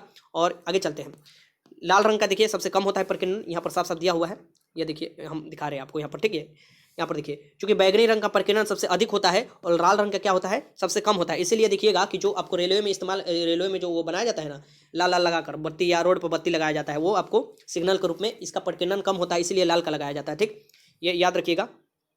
आगे चलते हैं, सूरज उगते और डूबते समय भी आपको लाल दिखाई देता है, किसके, तो प्रकाश के प्रकीर्णन के कारण ही दिखाई देता है, ये भी याद रखिएगा। जब सूरज दिन के आपके समय जो सिर के ऊपर रहता है, इसके दिन के समय सर के ऊपर रहता है तो प्रकाश वायुमंडल में कम दूरी तय करनी पड़ती है, जिससे प्रकीर्णन कम होती है और सूरज सफेद दिखाई देता है, ये याद रखिएगा। समुद्र का पानी भी नीला दिखाई देता है, किसके कारण, तो यही प्रकाश के प्रकीर्णन के कारण दिखाई देता है, ये याद रखिएगा। कि जब अंतरिक्ष नहीं रहे, इसकी मान लीजिए, माफ कीजिएगा, जब वायुमंडल नहीं रहता है, मान लीजिए अंतरिक्ष में कोई व्यक्ति गया है, ठीक, जब अंतरिक्ष में कोई गया है या चंद्रमा पर, वहां पर खड़ा होकर अगर देखता है तो आकाश काला दिखाई देता है, क्योंकि वहां पर क्या होता है, वायुमंडल नहीं होता है, ये याद रखिएगा। आगे चलते हैं, क्वेश्चन देखते हैं। क्वेश्चन नंबर 86 देख लीजिए कि सूर्योदय और सूर्यास्त के समय वायुमंडल लालिमा किस प्रकार छा जाती है। सूर्योदय या आपको ये बताना है, सूर्यास्त के समय वायुमंडल में लालिमा जो छाती है ये किसके कारण छाती है, ये आपको पूछता है, तो प्रकाश के प्रकीर्णन के कारण छाती है। ठीक, 86 का आंसर डी हो जाएगा। साबुन के पतले झाग में चमकदार रंगों का बनना किस परिघटना का उदाहरण है। तो यहाँ पर देखिए यह परिणाम है, साबुन के पतले झाग में जो चमकदार रंग का बनना होता है ये आपको बहुलित परावर्तन और व्यतिकरण के उदाहरण होते हैं। ठीक, व्यतिकरण, ये याद रखिएगा। आगे देखते हैं, अब देखिए यहाँ पर व्यतिकरण जो है इसके बारे में मैं आपको बता देता हूँ, ये क्या होता है। जब समान आवृत्ति के दो प्रकाश होते हैं, प्रकाश तरंगे किसी माध्यम में एक ही दिशा में गमन करते हैं तो उनके अधरोपण के फलस्वरूप प्रकाश की तीव्रता में परिवर्तन हो जाता है, इस घटना को प्रकाश का व्यतिकरण कहा जाता है। ठीक, ये याद रखिएगा, इंटरफेरेंस ऑफ लाइट कहा जाता है। उदाहरण के लिए, जैसे उदाहरण में इसमें क्या होता है, प्रकाश के व्यतिकरण के लिए कौन कौन उदाहरण होता है देख लीजिए। यहाँ पर जल की सतह पर फैली हुई केरोसिन तेल की परत सूर्य के प्रकाश में रंगीन दिखाई देती है, यही व्यतिकरण के कारण ही दिखाई देती है। साबुन के बुलबुले रंगीन दिखाई देते हैं, इसी कारण से दिखाई देते हैं। क्वेश्चन नंबर 88 देखिए, क्वेश्चन नंबर 88 है, देखिए लगभग 1.5 घंटे का वीडियो बन जाएगा और अगर आप इसे स्लो कर देखते हैं तो लगभग 3 घंटा लग जाएगा, 2 घंटा। अब आपके ऊपर है कि आप कैसे देखते हैं, ठीक। अब यहाँ पर देखिए, वाहन पीछे से आने वाली वस्तु को देखने के लिए किसका प्रयोग करते हैं। जब कोई गाड़ी है तो पीछे से जो गाड़ी आती है उसके लिए कौन सा दर्पण का प्रयोग किया जाता है, ये आपको बताना है। तो उत्तल दर्पण का प्रयोग किया जाता है, ठीक। छोटे में ही सबसे ज्यादा विस्तृत क्षेत्र दिखाई देता है, तो उत्तल दर्पण का प्रयोग किया जाता है पीछे वाला देखने के लिए। 88 का आंसर सी हो जाएगा। देखिए दर्पण का मैं बता देता हूँ, कुछ दर्पण से संबंधित क्वेश्चन आते हैं। तो देखिए समतल दर्पण के संबंध कुछ जरूरी बात है, ठीक। समतल दर्पण का प्रयोग कोलिडोस्कोप बनाने में किया जाता है। सबसे पहले समतल दर्पण के बारे में बता देता हूं। यदि देखिए, यदि समतल दर्पण थीटा कोण घुमाया जाता है तो परावर्तित किरण 2 थीटा से घूम जाता है, ये भी याद रखिएगा। मान लीजिए 60 डिग्री से समतल दर्पण घुमाया जाएगा तो परावर्तित किरण कितना हो जाएगा, 120 डिग्री से घूमता है, ठीक। यदि किसी व्यक्ति वस्तु का प्रतिबिंब देखने के लिए उस वस्तु की आधी लंबाई की, मान लीजिए अपने पूरा शरीर का प्रतिबिंब देखते हैं, तो आपके पास समतल दर्पण कितना होनी चाहिए लंबाई की, तो आपके शरीर के आधी होनी चाहिए, यह भी याद रखिएगा। यहाँ देखिए, अगर कोई मान लीजिए यदि वस्तु और समतल दर्पण के बीच की सापेक्ष गति हो, तो वस्तु के दर्पण की तरफ भी चाल से आए तो प्रतिबिंब उस वस्तु के सापेक्ष दुगनी चाल से जाएगी, ठीक। यहाँ पर देखिए, मान लीजिए कोई दर्पण है, आप आ रहे हैं भी चाल से, ठीक, तो आपका जो प्रतिबिंब है ना वो 2 भी से भागेगा, ठीक, गति करेगा, ठीक, ये भी याद रखिएगा। समतल दर्पण की दूरी अनंत, आपको क्षमता क्या होती है, शून्य होती है। समतल दर्पण की जो फोकस दूरी होती है ये अनंत होती है, फोकस दूरी ये पूछ देता है। और इसकी क्षमता क्या होती है, शून्य होती है, अनंत होती है, इसलिए इसका क्षमता क्या होता है, शून्य होता है। क्योंकि आपको क्या होता है, क्षमता बराबर क्या होता है, 1/f हो जाएगा, इसलिए आपको जब अनंत होगा तो आपको जरूर शून्य हो जाएगी। गोलीय दर्पण किसे कहते हैं और उपयोग। देखिए गोलीय दर्पण जो होता है ये गोलीय प्रकार का होता है। देखिए गोलीय दर्पण खोखले गोले का भाग होता है जिसके एक तल उभरा होता है तथा दूसरा तल दबा होता है, ठीक। इसके एक सतह को क्या किया जाता है, तो चांदी और पारे से क्या कर दिया जाता है, पॉलिश कर दिया जाता है, जिससे दूसरी सतह चमकदार हो जाती है। और गोलीय दर्पण कितने प्रकार की होती है, 2 प्रकार की होती है, एक अवतल दर्पण होती है, एक उत्तल दर्पण होती है, ठीक। तो सबसे पहले अवतल दर्पण। अवतल दर्पण उस दर्पण को कहते हैं जिसमें परावर्तन सतह का मध्य भाग अंदर की ओर होता है। जो परावर्तन सतह का मध्य भाग होगा ये देखिए अंदर की ओर होता है, ठीक। इसे क्या कहते हैं, इसे अभिसारी दर्पण भी कहते हैं। किसे, अभिसारी दर्पण, ध्यान से देखिएगा, ठीक। उत्तल दर्पण में क्या होता है, उत्तल दर्पण उसे कहते हैं जिसका परावर्तन सतह जो होता है उभरा हुआ होता है, ठीक। यहाँ पर देखिए ये होगा परावर्तन सतह का मध्य भाग बाहर की ओर उभरा हुआ होता है, ठीक। इसे क्या कहते हैं, अपसारी दर्पण भी बोलते हैं। तो उत्तल दर्पण को अपसारी बोला जाता है और अवतल दर्पण को अभिसारी बोला जाता है, ये भी याद रखिएगा। और गोलीय दर्पण के फॉर्मूला तो आपको याद रखना ही पड़ेगा, 1/f बराबर क्या होता है, क्योंकि क्वेश्चन अगर न्यूमेरिकल पद देगा तो बनाना होगा, 1/u + 1/v होता है, ठीक। अब यहाँ पर u जो होता है ये दर्पण क्या होता है, यहाँ पर देखिए u जो होता है ये दर्पण के ध्रुव और वस्तु की दूरी होता है, ये दोनों के बीच में जो दूरी है। और जो v होता है दर्पण और ध्रुव से प्रतिबिंब की दूरी होता है, दर्पण के ध्रुव से प्रतिबिंब की दूरी होता है, ठीक। और जो u होता है ये दर्पण के ध्रुव से वस्तु के बीच की दूरी होता है, ठीक। और f क्या होता है कि दर्पण के ध्रुव से और फोकस बिंदु की दूरी को क्या कहते हैं, फोकस दूरी बोलते हैं, f होता है, ठीक। ये याद रखिएगा। प्रतिबिंब का रेखीय आवर्धन क्या होता है, ये भी याद रखिए। जो प्रतिबिंब का रेखीय आवर्धन क्या होता है, यहाँ पर देखते हैं, ठीक। देखिए ये यहाँ से स्टार्ट करते हैं, आवर्धन किसे कहते हैं, ठीक है। वस्तु के प्रतिबिंब की लंबाई, जो वस्तु के प्रतिबिंब की लंबाई और वस्तु की लंबाई के अनुपात को क्या कहा जाता है, तो प्रतिबिंब का रेखीय आवर्धन कहा जाता है, जिसे m से आपको सूचित किया जाता है। सबसे पहले इसमें वस्तु के प्रतिबिंब की लंबाई निकाला जाता है और वस्तु की लंबाई के अनुपात कर दिया जाता है। तो रेखीय आवर्धन के क्या होता है, वस्तु की प्रतिबिंब की लंबाई और वस्तु की लंबाई हो जाता है, ठीक। देखिए चिन्ह प्रपाटी के अनुसार, जो चिन्ह प्रपाटी है उसके अनुसार u और v मान धनात्मक और ऋणात्मक हो सकते हैं, ठीक। अतः रेखीय आवेदन क्षमता भी क्या हो जाता है, धनात्मक और ऋणात्मक हो सकता है, ठीक। ये याद रखिएगा। रेखीय आवर्धन जो क्षमता होता है ये भी धनात्मक ऋणात्मक हो सकता है, ठीक। अवतल दर्पण का उपयोग पूछ सकता है आपसे, और उत्तल का भी पूछेगा, तो दोनों का मैं बता देता हूं। अवतल दर्पण का उपयोग कहां किया जाता है और उत्तल दर्पण का उपयोग कहां किया जाता है, ठीक। यहां पर देखिए अवतल दर्पण का प्रयोग दाढ़ी बनाने वाले शीशे के रूप में किया जाता है, सबसे पहला में हो जाएगा ये। अवतल दर्पण का उपयोग नाक कान गला वाले डॉक्टर करते हैं, देखने के लिए अंदर किसी आंतरिक अंगों को देखने के लिए किया जाता है, ठीक। ये याद रखिएगा। पारदर्शक दूरदर्शी बनाने के लिए किया जाता है, ये याद रखिएगा। सोलर कुकर में परिवर्तक दर्पण के लिए अवतल दर्पण का प्रयोग लाया जाता है, परिवर्तक के रूप में। आपको यहाँ पर देखिए सोलर कुकर में परिवर्तक दर्पण के रूप में अवतल दर्पण का प्रयोग लाया जाता है, ठीक। और निकट दृष्टि दोष के निवारण के लिए यहाँ पर देखिए लेंस का उपयोग होगा, यहाँ पर ये ऐसे नहीं होगा, ठीक। यहाँ पर देखिए उत्तल दर्पण देख लीजिए, उत्तल दर्पण का प्रयोग कैसे किया जाता है। यहाँ पर देखिए उत्तल दर्पण का जो प्रयोग किया जाता है वाहनों में साइड मिरर के रूप में किया जाता है, वाहन के जो साइड मिरर है पीछे वाला देखने के लिए, और गाड़ी सड़कों पर लगे साइड लैंपों में इसका प्रयोग किया जाता है, ठीक। गाड़ी और सड़क पर जो साइड लैंप लगे रहते हैं उसमें इसका प्रयोग किया जाता है, ठीक। चलिए क्वेश्चन 89 देख लेते हैं। क्वेश्चन 89 का कहता है यहाँ पर कि रोगियों के दांत देखने में दंत चिकित्सक द्वारा प्रयुक्त दर्पण होता है। जो रोगी के दांत उत्कान उन देखने के लिए किसका, तो मैंने ऊपर ही बताया इसका किसका, अवतल दर्पण का उपयोग किया जाता है, ये याद रखिएगा। आगे चलते क्वेश्चन नंबर 90 देखिए। किसी वस्तु का प्रतिबिंब मनुष्य के आंख में कहाँ बनता है, तो किसी वस्तु का जो प्रतिबिंब बनता है ये मनुष्य के आंख में कहाँ बनता है, तो रेटिना पर बनता है, ये याद रखिएगा, ठीक। वास्तविक और उल्टा बनता है। यहाँ पर देखिए क्वेश्चन नंबर 91 है कि रेटिना के नेत्र द्वारा निर्मित प्रतिबिंब कैसा होता है, तो रेटिना के नेत्र पर बना प्रतिबिंब जो होता है वास्तविक, उल्टा और छोटा होता है, ये याद रखिएगा। 91 का आंसर ये हो जाएगा। क्वेश्चन नंबर 92 है कि जब कोई वस्तु दो समानांतर दर्पण के बीच रखी जाती है तो उनमें बने प्रतिबिंब की संख्या कितनी होती है। तो समानांतर दर्पण के बीच में अगर रखी जाती है कोई वस्तु तो उसमें अनंत बनता है प्रतिबिंब की संख्या, ये याद रखिएगा। कितना बनता है, अनंत बनता है, डी हो जाएगा इसका आंसर। क्वेश्चन नंबर 93 देखिए कि अभिसारी लेंस वो होता है, अभिसारी लेंस किसे कहते हैं, ठीक। अभिसारी, ये देखिए आपके सामने ऑप्शन है। तो अभिसारी लेंस वो होता है जो क्या करता है, जो किरण को अभिसारी मीन्स की एक जगह एकत्रित करता है, अभिसारी, ठीक, ये याद रखिएगा। किरण को एक जगह एकत्रित करता है, ठीक। लेंस देख लेते हैं, लेंस से पूछ सकता है कि लेंस से भी संबंधित क्वेश्चन पूछते हैं। तो ये प्रकाश है, ऑप्टिक्स सबसे बड़ा चैप्टर होता है और ऑप्टिक्स से 2 से 3 क्वेश्चन या 4 भी क्वेश्चन पूछे जा सकते हैं, तो इसलिए ये लंबा जा रहा है, ठीक। यहाँ से देखते हैं। लेंस वह युक्ति है जो कि एक या एक से अधिक पारदर्शी माध्यम से मिलकर बनती है, एक या एक से अधिक पारदर्शी माध्यम से मिलने वाली जो बनती है वो हो जाती है लेंस हो जाती है, ठीक। लेंस 2 प्रकार की होती है, जैसे दर्पण 2 उत्तल और आपको क्या हो जाते हैं, आपको अवतल दर्पण होते हैं, वैसे लेंस उत्तल और आपको अवतल लेंस मुख्यतः आप देखिएगा। उत्तल लेंस किसे कहते हैं, उत्तल लेंस में क्या होता है, बीच में क्या होता है, मोटा होता है, बीच में क्या होता है, मोटा होता है, ठीक। और किनारे पर क्या होता है, पतला होता है, ठीक। तो ये आपको किनारे पर बीच में मोटा होगा, किनारे पर पतला होगा, ठीक। इस प्रकार आपतित होने वाली समानांतर किरण एक बिंदु पर एकत्रित हो जाती है, जो आपतित होती है एक बिंदु पर ये एकत्रित कर देता है, इसलिए इसे क्या बोला जाता है, अभिसारी बोला जाता है, ठीक। और जो छितरा देता है चारों तरफ उसे अपसारी बोला जाता है, ठीक। तो इसे अभिसारी बोला जाता है। ये 3 प्रकार की होती है, कौन कौन, तो उभयोत्तल लेंस, उभयोत्तल लेंस, समतलोत्तल लेंस और अवतलोत्तल लेंस, ठीक। ये आपको 3 प्रकार की होती है। अवतल लेंस देख लीजिए, अवतल लेंस आपको यहाँ पर, अवतल लेंस वो लेंस होती है जिसमें बीच का पतला होता है और किनारे पर मोटा होता है, बीच में क्या होता है, इसमें पतला होता है और किनारे पर क्या होता है, मोटा होता है। यह आपतित प्रकाश की किरणें फैला देती है, यह क्या कर देती है, फैला देती है, ठीक।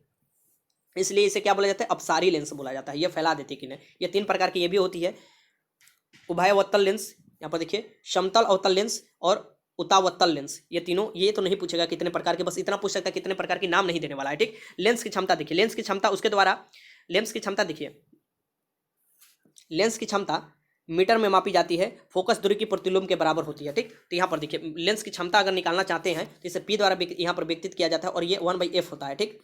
ये आपको डायोप्टर में आता है, लेंस की क्षमता क्या आता है, यहाँ पर देखिए लेंस की क्षमता का मतलब डायोप्टर होता है। आगे चलते हैं, क्वेश्चन लेंस की फोकस दूरी का सूत्र, लेंस की फोकस दूरी का भी सूत्र आप याद कर जाइएगा क्योंकि पूछ देता है। और यहाँ पर देखिए बस लेंस की फोकस दूरी में ये याद रखिएगा कि उत्तल लेंस की फोकस दूरी धनात्मक होती है, ठीक। और अवतल लेंस की जो फोकस दूरी होती है ये क्या होती है, ऋणात्मक होती है। ये दोनों याद रखिएगा, उत्तल लेंस की फोकस दूरी धनात्मक और अवतल लेंस की फोकस दूरी यहाँ पर देखिए ऋणात्मक होती है। तो मैंने आपको बताया दोनों। अपसारी लेंस किसे बोला जाता है, अपसारी जो कि छितरा दे, अपसारी लेंस कौन सा होगा, यहाँ पर जो प्रकाश को छितरा देता है, किरणों को फैला देता है, ठीक, अपसारी लेंस बोलते हैं। प्रकाश का रंग निर्धारित होता है किससे, किसके कारण होता है, ये आपके सामने ऑप्शन है। तो प्रकाश का रंग निर्धारित तरंगधर्य के कारण होता है, किसके कारण, तरंगधर्य के कारण, ठीक। अब आगे चलते हैं, क्वेश्चन नंबर 96 है कि पानी में हवा का बुलबुला वैसा ही काम करेगा जैसा काम करता है, वैसा काम किस जैसा काम करेगा, पानी में आपको हवा का बुलबुला माफ कीजिएगा अवतल लेंस की तरह काम करता है, ठीक। डायोप्टर किसकी इकाई है, तो लेंस की क्षमता मापा जाता है डायोप्टर से, ठीक, ये याद रखिएगा। आगे चलते क्वेश्चन देखते हैं, क्वेश्चन नंबर 98, क्वेश्चन नंबर 98 कि प्रिज्म से प्रकाश के विभिन्न रंगों का विभाजन कहलाता है। जो प्रिज्म है मान लीजिए उससे प्रकाश के विभिन्न रंगों का विभाजन क्या कहलाता है, ये आपको बताना है, ठीक। तो ये कहलाता है प्रकाश का वर्ण विक्षेपण, प्रकाश का वर्ण विक्षेपण माफ कीजिएगा प्रकाश का वर्ण विक्षेपण कहलाता है। 98 का आंसर डी हो जाएगा। देखिए मैं कभी भी जो वीडियो रिकॉर्ड करता हूँ ये लगातार रिकॉर्ड करता हूँ, बीच में कोई कटिंग फिटिंग नहीं, कुछ नहीं, लगातार रिकॉर्ड करता हूँ। और अभी आपको पता है कि जाड़े के दिन में सबका तबीयत कहीं ना कहीं खराब हो जाता है, लेकिन काफ़ी ज़्यादा आप लोगों का कमेंट आया इसलिए मैं क्वेश्चन करा रहा हूँ अब अंतिम हो रहा है इसलिए थोड़ा प्रॉब्लम हो रहा है। देखिए प्रकाश का विक्षेपण किसे कहते हैं, तो प्रकाश का विक्षेपण जब श्वेत प्रकाश किसी अपारदर्शी माध्यम से होकर गुजरता है तो वो अपने अवयव रंगों में विभक्त हो जाता है, यही घटना जो कहलाती है ये वर्ण विक्षेपण कहलाती है, ठीक। ऐसा ये देखिए ऐसा प्रकाश के अवयव रंगों को तरंगधर्य में अंतर के कारण होता है, किसके कारण, तरंगधर्य में अंतर के कारण होता है, ठीक। प्रिज्म से निकलने के पर श्वेत जो प्रकाश होती है ये 7 रंगों में विभक्त हो जाती है, जो कि क्रमशः बैगनी, आसमानी, नीला, हरा, पीला, नारंगी और लाल रंग प्राप्त होती है। इसका क्या नाम है, बैगनीलिया पिनाला, ठीक। बैगनी से होती है लाल तक जाती है, ठीक। इन रंगों को बैजनिया पिनाला, देखिए बैजनी पिनाला ये सहायता से याद कर सकते हैं, ठीक। मिस की बस से आपको बैगनी हो जाएगी, ज से क्या हो जाएगी यहाँ पर देखिए बैजनी, अ से आसमानी हो जाएगी, न से नीला हो जाएगा, ह से हरा हो जाएगा, प से पीला हो जाएगा, न से नारंगी हो जाएगी और ला से लाल हो जाएगा, ठीक। प्रकाश के अवयव रंगों में तरंगधर, प्रकाश के जो अलग अलग तरंगधर होते हैं इनके रंगों का ये आपको मैं यहाँ पर बताता हूँ। देखिए प्रिज्म द्वारा प्रकाश वर्ण क्रम में बैगनी रंग का तरंगधर क्या होता है, सबसे कम होता है। बैगनी रंग का तरंगधर जिसका कम होगा ना उसका जो मिस की वो छितराएगा बहुत ज़्यादा, मिस की वो आपको ये ज़्यादा होता है, ठीक। अब यहाँ पर देखिए लाल रंग का तरंगधर आपको क्या होता है, सबसे कम होता है, यहाँ पर सबसे अधिक होता है। तो ये क्या होगा, ये आपको कम छितराएगा। जिसका तरंगधर ज़्यादा वो कम छितराएगा, जिसका तरंगधर कम वो ज़्यादा छितराएगा, ये याद रखिएगा। तो बैगनी, यहाँ पर देखिए बैगनी रंग सबसे ऊपर होता है और लाल रंग सबसे नीचे होता है। तो बैगनी रंग का सबसे कम तरंगधर होता है तो ऊपर होता है, और लाल रंग सबसे ज़्यादा तरंगधर होता है तो नीचे होता है। लेकिन चित्राने के मामला में बैगनी रंग ज़्यादा चित्राता है, ये याद रखिएगा। परिकिंडन होता है सबसे ज़्यादा आपको बैगनी का। यहाँ पर देखिए क्वेश्चन नंबर 99 है कि श्वेत प्रकाश जब प्रिज्म से होकर गुजरता है तो वर्ण कम विचलित होता है। इसमें से कम विचलित होता है, ये आपको बताना है। तो इसमें से सबसे कम विचलित कौन विचलित होता है, मैंने बताया ना कि कम आपको विचलित कौन होगा, जिसका तरंगधार ज़्यादा होगा, मीन्स की लाल कम विचलित होता है, ये याद रखिएगा। 99 का आंसर ये हो जाएगा। क्वेश्चन नंबर 100 और सबसे फेवरेट क्वेश्चन ये रहा कि 3 मूल रंग या प्राथमिक रंग जिसे बोला जाता है, जो कि कलर टीवी आया था तो सबसे पहले इसका उपयोग हुआ था, ये कौन सा है, तो नीला, हरा और लाल। नीला, हरा और लाल, इसे प्राथमिक रंग, प्राइमरी कलर बोला जाता है। 100 के आंसर सी। मूल रंग या प्राथमिक रंग, देख लीजिए रंग के बारे में यहाँ से। मूल रंग वो रंग होते हैं जिन्हें अन्य रंगों की सहायता से प्राप्त नहीं किए जाते हैं, ये मूल रंग होते हैं। ठीक, मूल रंगों को विभिन्न अनुपात में मिलाकर अन्य रंगों से प्राप्त किए जाते हैं। नीला, लाल, हरा, ये जो होते हैं मूल रंग होते हैं या प्राइमरी रंग होते हैं। ठीक, इसे नहला के याद कर सकते हैं। नहला होता है ना, नहला, न से नीला, ल से लाल, न हला और ह से हरा। ठीक, ये याद रखिएगा। तथा इन तीनों के प्राथमिक रंगों को मिलाकर श्वेत रंग प्राप्त किए जाते हैं। इन तीनों प्राथमिक रंग को अगर मिला दिया जाता है तो श्वेत रंग मिल जाता है। जैसे आपको दो प्राथमिक रंग मिलाते हैं तो क्या, तो लाल हरा मिलाइएगा तो पीला बनता है, लाल नीला लगाइएगा तो बैगनी बनता है, नीला हरा लगाइएगा तो मयूर नीला बनता है। ठीक, ये याद रखिएगा। द्वितीय रंग किसे कहते हैं, तो दो या दो से अधिक प्राथमिक रंगों को मिलाने से द्वितीय रंग प्राप्त होता है। जैसे आपको मैंने ऊपर बताया। संपूरक रंग किसे कहते हैं, संपूरक रंग, देखिए संपूरक रंग वो होते हैं जिनमें आपस में मिलाने पर श्वेत रंग प्राप्त होते हैं। ठीक, तो प्राइमरी के तीनों आपको कलर जो मिलाइएगा वो आपको श्वेत रंग बन जाता है। ठीक, ये याद रखिएगा। आगे चलते हैं।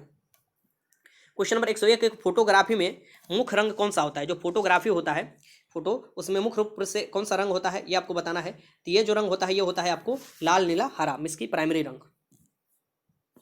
क्वेश्चन नंबर 102 है कि सबसे कम तरंगधार वाला प्रकाश होता है। सबसे कम तरंगधार वाला प्रकाश कौन सा होता है ये आपको बताना है। तो ये जो होता है ये बैगनी होता है सबसे कम, और सबसे ज्यादा तरंगधार किसका होता है, लाल का। लेकिन सबसे ज्यादा विचलित कौन होगा, तो जिसका कम तरंगधार होगा, मिसकी बैगनी, और सबसे कम विचलित कौन होगा, लाल, जिसका ज्यादा तरंगधार होगा। क्वेश्चन नंबर 103 है कि कैमरे में किस प्रकार के लेंस का उपयोग लाया जाता है। जो कैमरे में किस प्रकार के लेंस का उपयोग किया जाता है ये आपको बताना है। तो कैमरे में जो लेंस का उपयोग किया जाता है ये उत्तल लेंस का उपयोग किया जाता है। आगे चलते हैं। क्वेश्चन नंबर 104 है कि आइरिस का क्या काम होता है। आंख से संबंधित क्वेश्चन पूछे जाएंगे, बायोलॉजी से भी पूछे जा सकते हैं और आप फिजिक्स से भी। तो ये मैं आंख वाला चैप्टर आपको अच्छे से करा देता हूँ और इसके बाद ये खत्म ही हो जाएगा। 120 क्वेश्चन टोटल मैंने आपको सोचा था आज कराने के लिए। यहाँ पर देखिए आंख में आइरिस का जो काम होता है ना, आप देखिएगा कि प्रकाश में आते ही आपके आंखवा के जो मतलब क्या अंधेरा छा देता है। क्यों, क्योंकि आइरिस सिकुड़ जाता है। ठीक, और जैसे ही उजाला से अंधेरा में जाइएगा वो फैल जाता है। ठीक, तो आंख में जाने वाले प्रकाश को नियंत्रित करता है कौन, आइरिस करता है, ये याद रखिएगा। अब यहाँ से मानव नेत्र देख लीजिए, मानव नेत्र के बारे में देख लीजिए। ये बहुत थोड़ा नोट्स जो ये है मानव नेत्र वाला, ये लगभग 10 मिनट का आपका पड़ेगा, लेकिन ये सबसे बेस्ट होगा जिसे आपको याद कर सकते हैं। ठीक, और यहाँ से नेत्र का एक भी क्वेश्चन आपसे नहीं छूटने वाला है। मैं जल्दी से आपको एक रिवीजन के तौर पर करा देता हूँ। देखिए, आंख शरीर का एक महत्वपूर्ण अंग है जिसकी सहायता से हम वस्तुओं को देखते हैं। आंख एक कैमरे की भांति कार्य करता है, ये याद रखिएगा। आंख के बाहर एक कठोर और अपारदर्शी श्वेत झिल्ली होती है, आंख के बाहर जिससे ढकी रहती है आंख, जो आंख की जिसे दृढ़ पटल कहते हैं। ठीक, दृढ़ पटल के सामने वाला भाग उभरा होता है जिसे हम लोग कॉर्निया कहते हैं। और नेत्र दान जब करने जाइएगा तो इसे ही दान दिया जाता है, किसके, कॉर्निया को। आंख में प्रवेश कॉर्निया, जो आंख में प्रकाश का प्रवेश होता है ये कॉर्निया से होकर ही प्रवेश करता है। कॉर्निया के पीछे एक रंगीन पारदर्शी झिल्ली का पर्दा होता है जिसे परितारिका या आइरिस कहते हैं। ये परतारिका भी कह सकते हैं, आइरिस भी। आइरिस के बीच में एक छेद होता है जिसमें आंख की पुतली होती है या नेत्र तारा इसे कहते हैं। ठीक, आइरिस का काम क्या होता है, आइरिस का काम मैंने ऊपर ही बताया। आइरिस का काम होता है आंख में जाने वाले प्रकाश की मात्रा को नियंत्रित करना होता है। अधिक प्रकाश में यह स्वतः सिकुड़कर छोटा हो जाता है तथा अंधेरे में यह कम आपको क्या हो जाता है, स्वतः फैल जाता है। तो जो ज्यादा प्रकाश रहेगा तो आइरिस सिकुड़ जाता है और कम रहेगा तो वो फैल जाता है। पुतली के पीछे नेत्र लेंस होता है। इस लेंस के पिछले भाग को वक्रता त्रिज्या छोटी या अगले भाग में बड़ी होती है। इस लेंस के पिछले भाग में वक्रता त्रिज्या छोटी होती है और अगले भाग में क्या होती है, बड़ी होती है। ठीक, यह कई परतों में बना होता है। ठीक, यह कई परतों में बना होता है जिसके अपवर्तनांक बाहर से अंदर की ओर बढ़ते हैं, बाहर से अंदर की ओर बढ़ते हैं। मध्य का अपवर्तनांक याद रख लीजिएगा 1.44 होता है। ठीक, लेंस अपने स्थान पर मांसपेशी के बीच में टिका रहता है तथा उसमें अपनी फोकस दूरी को बदलने की क्षमता भी होती है। ठीक, कॉर्निया और आंख में के लेंस के बीच में एक नमकीन पारदर्शी द्रव भरा होता है। ठीक, जिसे नेत्रोद्र या जलीय द्रव कहते हैं। ठीक, ये याद रखिएगा, इसका अपवर्तनांक भी 1.336 होता है। ठीक, आंख के लेंस के पीछे एक अनपारदर्शी द्रव होता है जिसे हम लोग कछाव द्रव कहते हैं। ठीक, ये याद रखिएगा, इसका अपवर्तनांक भी 1.336 होता है। दृढ़ पटल के नीचे जो है काले रंग की एक झिल्ली होती है जिसे हम लोग रक्त पटल कहते हैं। ठीक, रक्त पटल कहते हैं इसे। यह प्रकाश की शोषित करके प्रकाश के आंतरिक परिवर्तन को रोकती है। यह प्रकाश को शोषित कर लेती है और प्रकाश के जो आंतरिक परिवर्तन होता है उसे रोक देती है। इस झिल्ली के नीचे आंख के सबसे भीतर एक पारदर्शी झिल्ली होती है जिसे दृष्टि पटल या रेटिना कहते हैं। यहाँ पर देखिए रेटिना, यह दृष्टि सिराओं के तंत्रिकाओं से एक फिल्म बनती है। यहाँ पर क्या होती है, यह दृष्टि सिराओं या तंत्रिकाओं की एक फिल्म होती है। जो ये होती है, ये सिराएं या तंत्रिकाएं एक फिल्म होती है। ये सिराएं वस्तु के प्रतिबिंबों को रंग, यहाँ पर देखिए वस्तु के प्रतिबिंब के रंग, रूप और आकार का ज्ञान मस्तिष्क तक पहुंचाता है। ठीक, ये याद रखिएगा, सिराएं काम करती है, मस्तिष्क तक पहुंचाती है। किसका किसका, रंग, रूप और आकार का।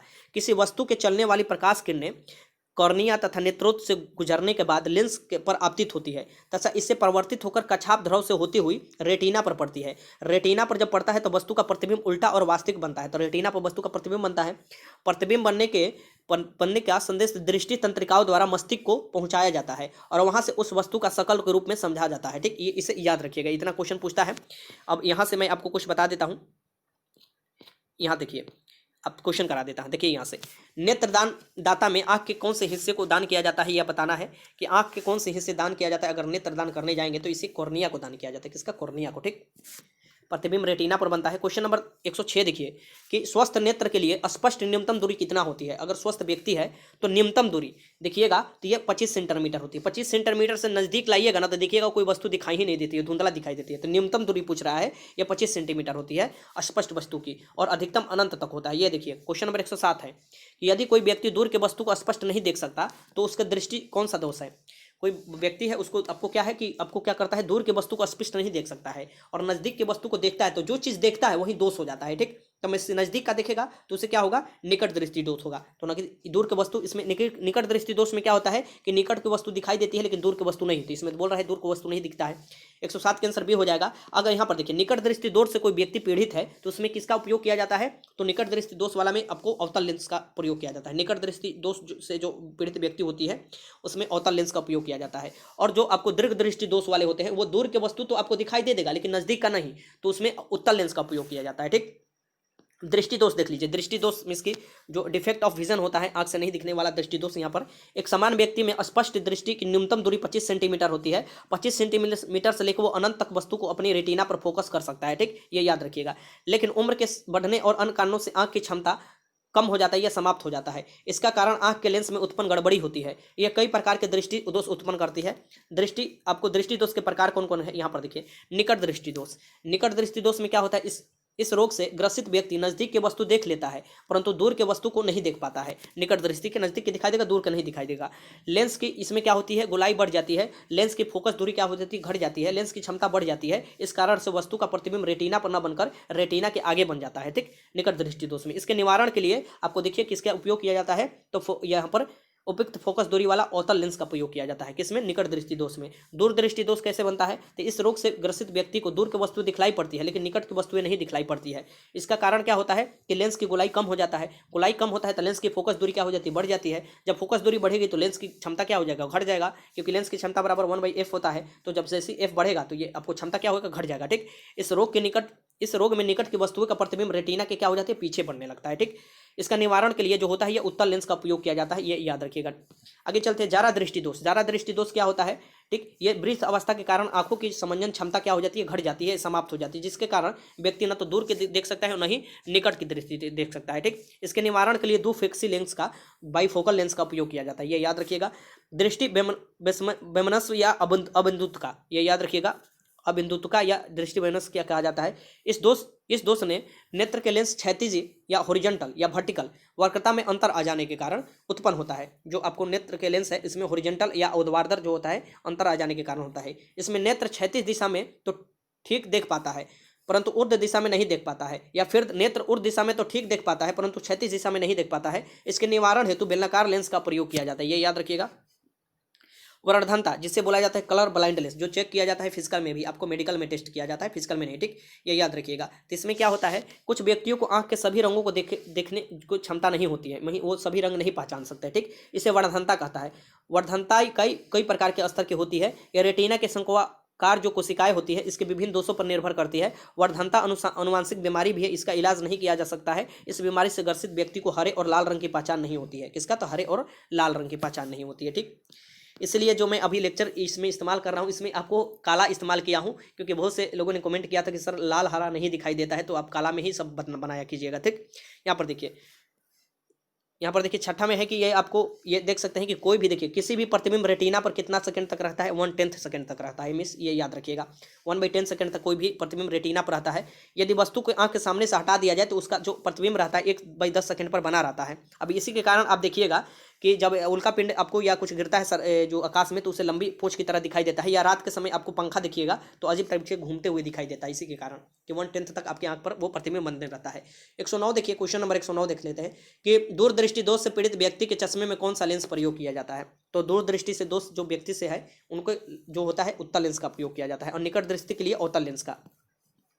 जरा दृष्टि दोष जो होता है जिसमें उसके उपचार के लिए कौन सा लेंस का, तो इससे जरा दृष्टि दोष के लिए ये बायोफोकल लेंस का प्रयोग किया जाता है। किसका? बायोफोकल लेंस का।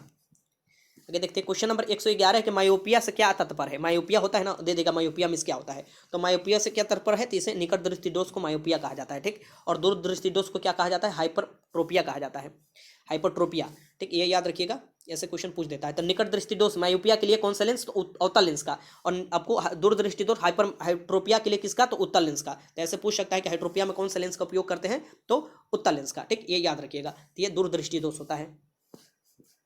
क्वेश्चन नंबर 113 कि दूरबीन का आविष्कार किया था। दूरबीन का आविष्कार किसने किया था, ये आपको बताना है। तो दूरबीन का आविष्कार गैलीलियो ने किया था। क्वेश्चन नंबर देखिए 114 है कि तारे टिमटिमाते हैं। आखिर तारे क्यों टिमटिमाते हैं, ये आपके सामने क्वेश्चन है। तो ये प्रकाश के अपवर्तन के कारण टिमटिमाते हैं, ये याद रखिए, दरोगा में पूछा हुआ क्वेश्चन है। प्रकाश के चाल जो है, प्रकाश की चाल निर्वात में सबसे अधिक होती है, और ये होती है 3 × 10⁸ मीटर प्रति सेकेंड। ये याद रखिएगा, बार बार मैं बता रहा हूँ। अवतल लेंस हमेशा किस प्रकार का प्रतिबिंब बनाते हैं, जो अवतल लेंस है ये हमेशा किस प्रकार के प्रतिबिंब बनाता है, ये आपको बताना है।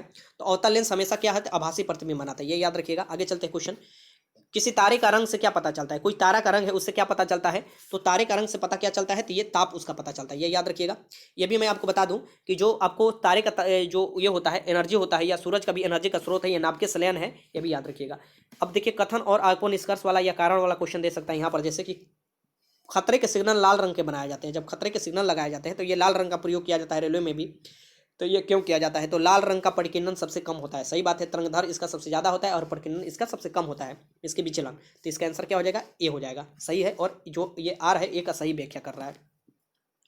क्वेश्चन नंबर 119 है कि बरसात के दिन जल पर छोटी तैलियाँ पड़ते हुए चमकीले रंग दिखाई देती है, किसके कारण। तो बरसात के दिन जल पर छोटी जो तैलीय परत होती है, तैल वाला परत हो जाता है, वो आपको रंगीन दिखाई देने लगती है। ये किसके कारण दिखाई देती है, तो ये देती है परिक्षेपण के कारण, ठीक। ये याद रखिएगा। और आज का लास्ट क्वेश्चन है कि एक अंतरिक्ष यात्री को अंतरिक्ष में आकाश कैसा दिखाई देगा। तो एक अंतरिक्ष यात्री को अंतरिक्ष का आकाश जो दिखाई देता है ये काला दिखाई देता है। यहाँ पर समाप्त होता है आपका पार्ट 1। अगर चाहिएगा तो पार्ट 2 भी लाएंगे 100 क्वेश्चन के साथ, जिसमें आपको जो बेसिक, जैसे कि आपको उसमें आपको बल, आपको कार्य, ऊर्जा, मापन, अलग अलग जो अभी चैप्टर बचे हुए हैं जो कि पूछे जाते हैं वो भी मैं करा सकता हूं। लेकिन ये आपके ऊपर डिपेंड पड़ रहा है कि आप कल क्वेश्चन करना चाहते हैं कि नहीं, क्योंकि आज मेरे में ताकत नहीं है कि मैं वीडियो रिकॉर्ड कर पाऊंगा, क्योंकि सुबह से मैं लगा हुआ हूं, ठीक। तो वीडियो अच्छा लगा तो लाइक कीजिएगा। अगर कोई भी क्वेश्चन में डाउट है कमेंट बॉक्स में लिख दीजिएगा। और अगर मान लीजिए जल्दीबाजी में इधर उधर मैं बोल दिया है तो थोड़ा उसे आप थोड़ा देख लीजिएगा, क्योंकि मैं भी काफ़ी ज़्यादा समय निकालने के बाद ही ये काम कर रहा हूँ। तो वीडियो देखने का आपका बहुत बहुत धन्यवाद।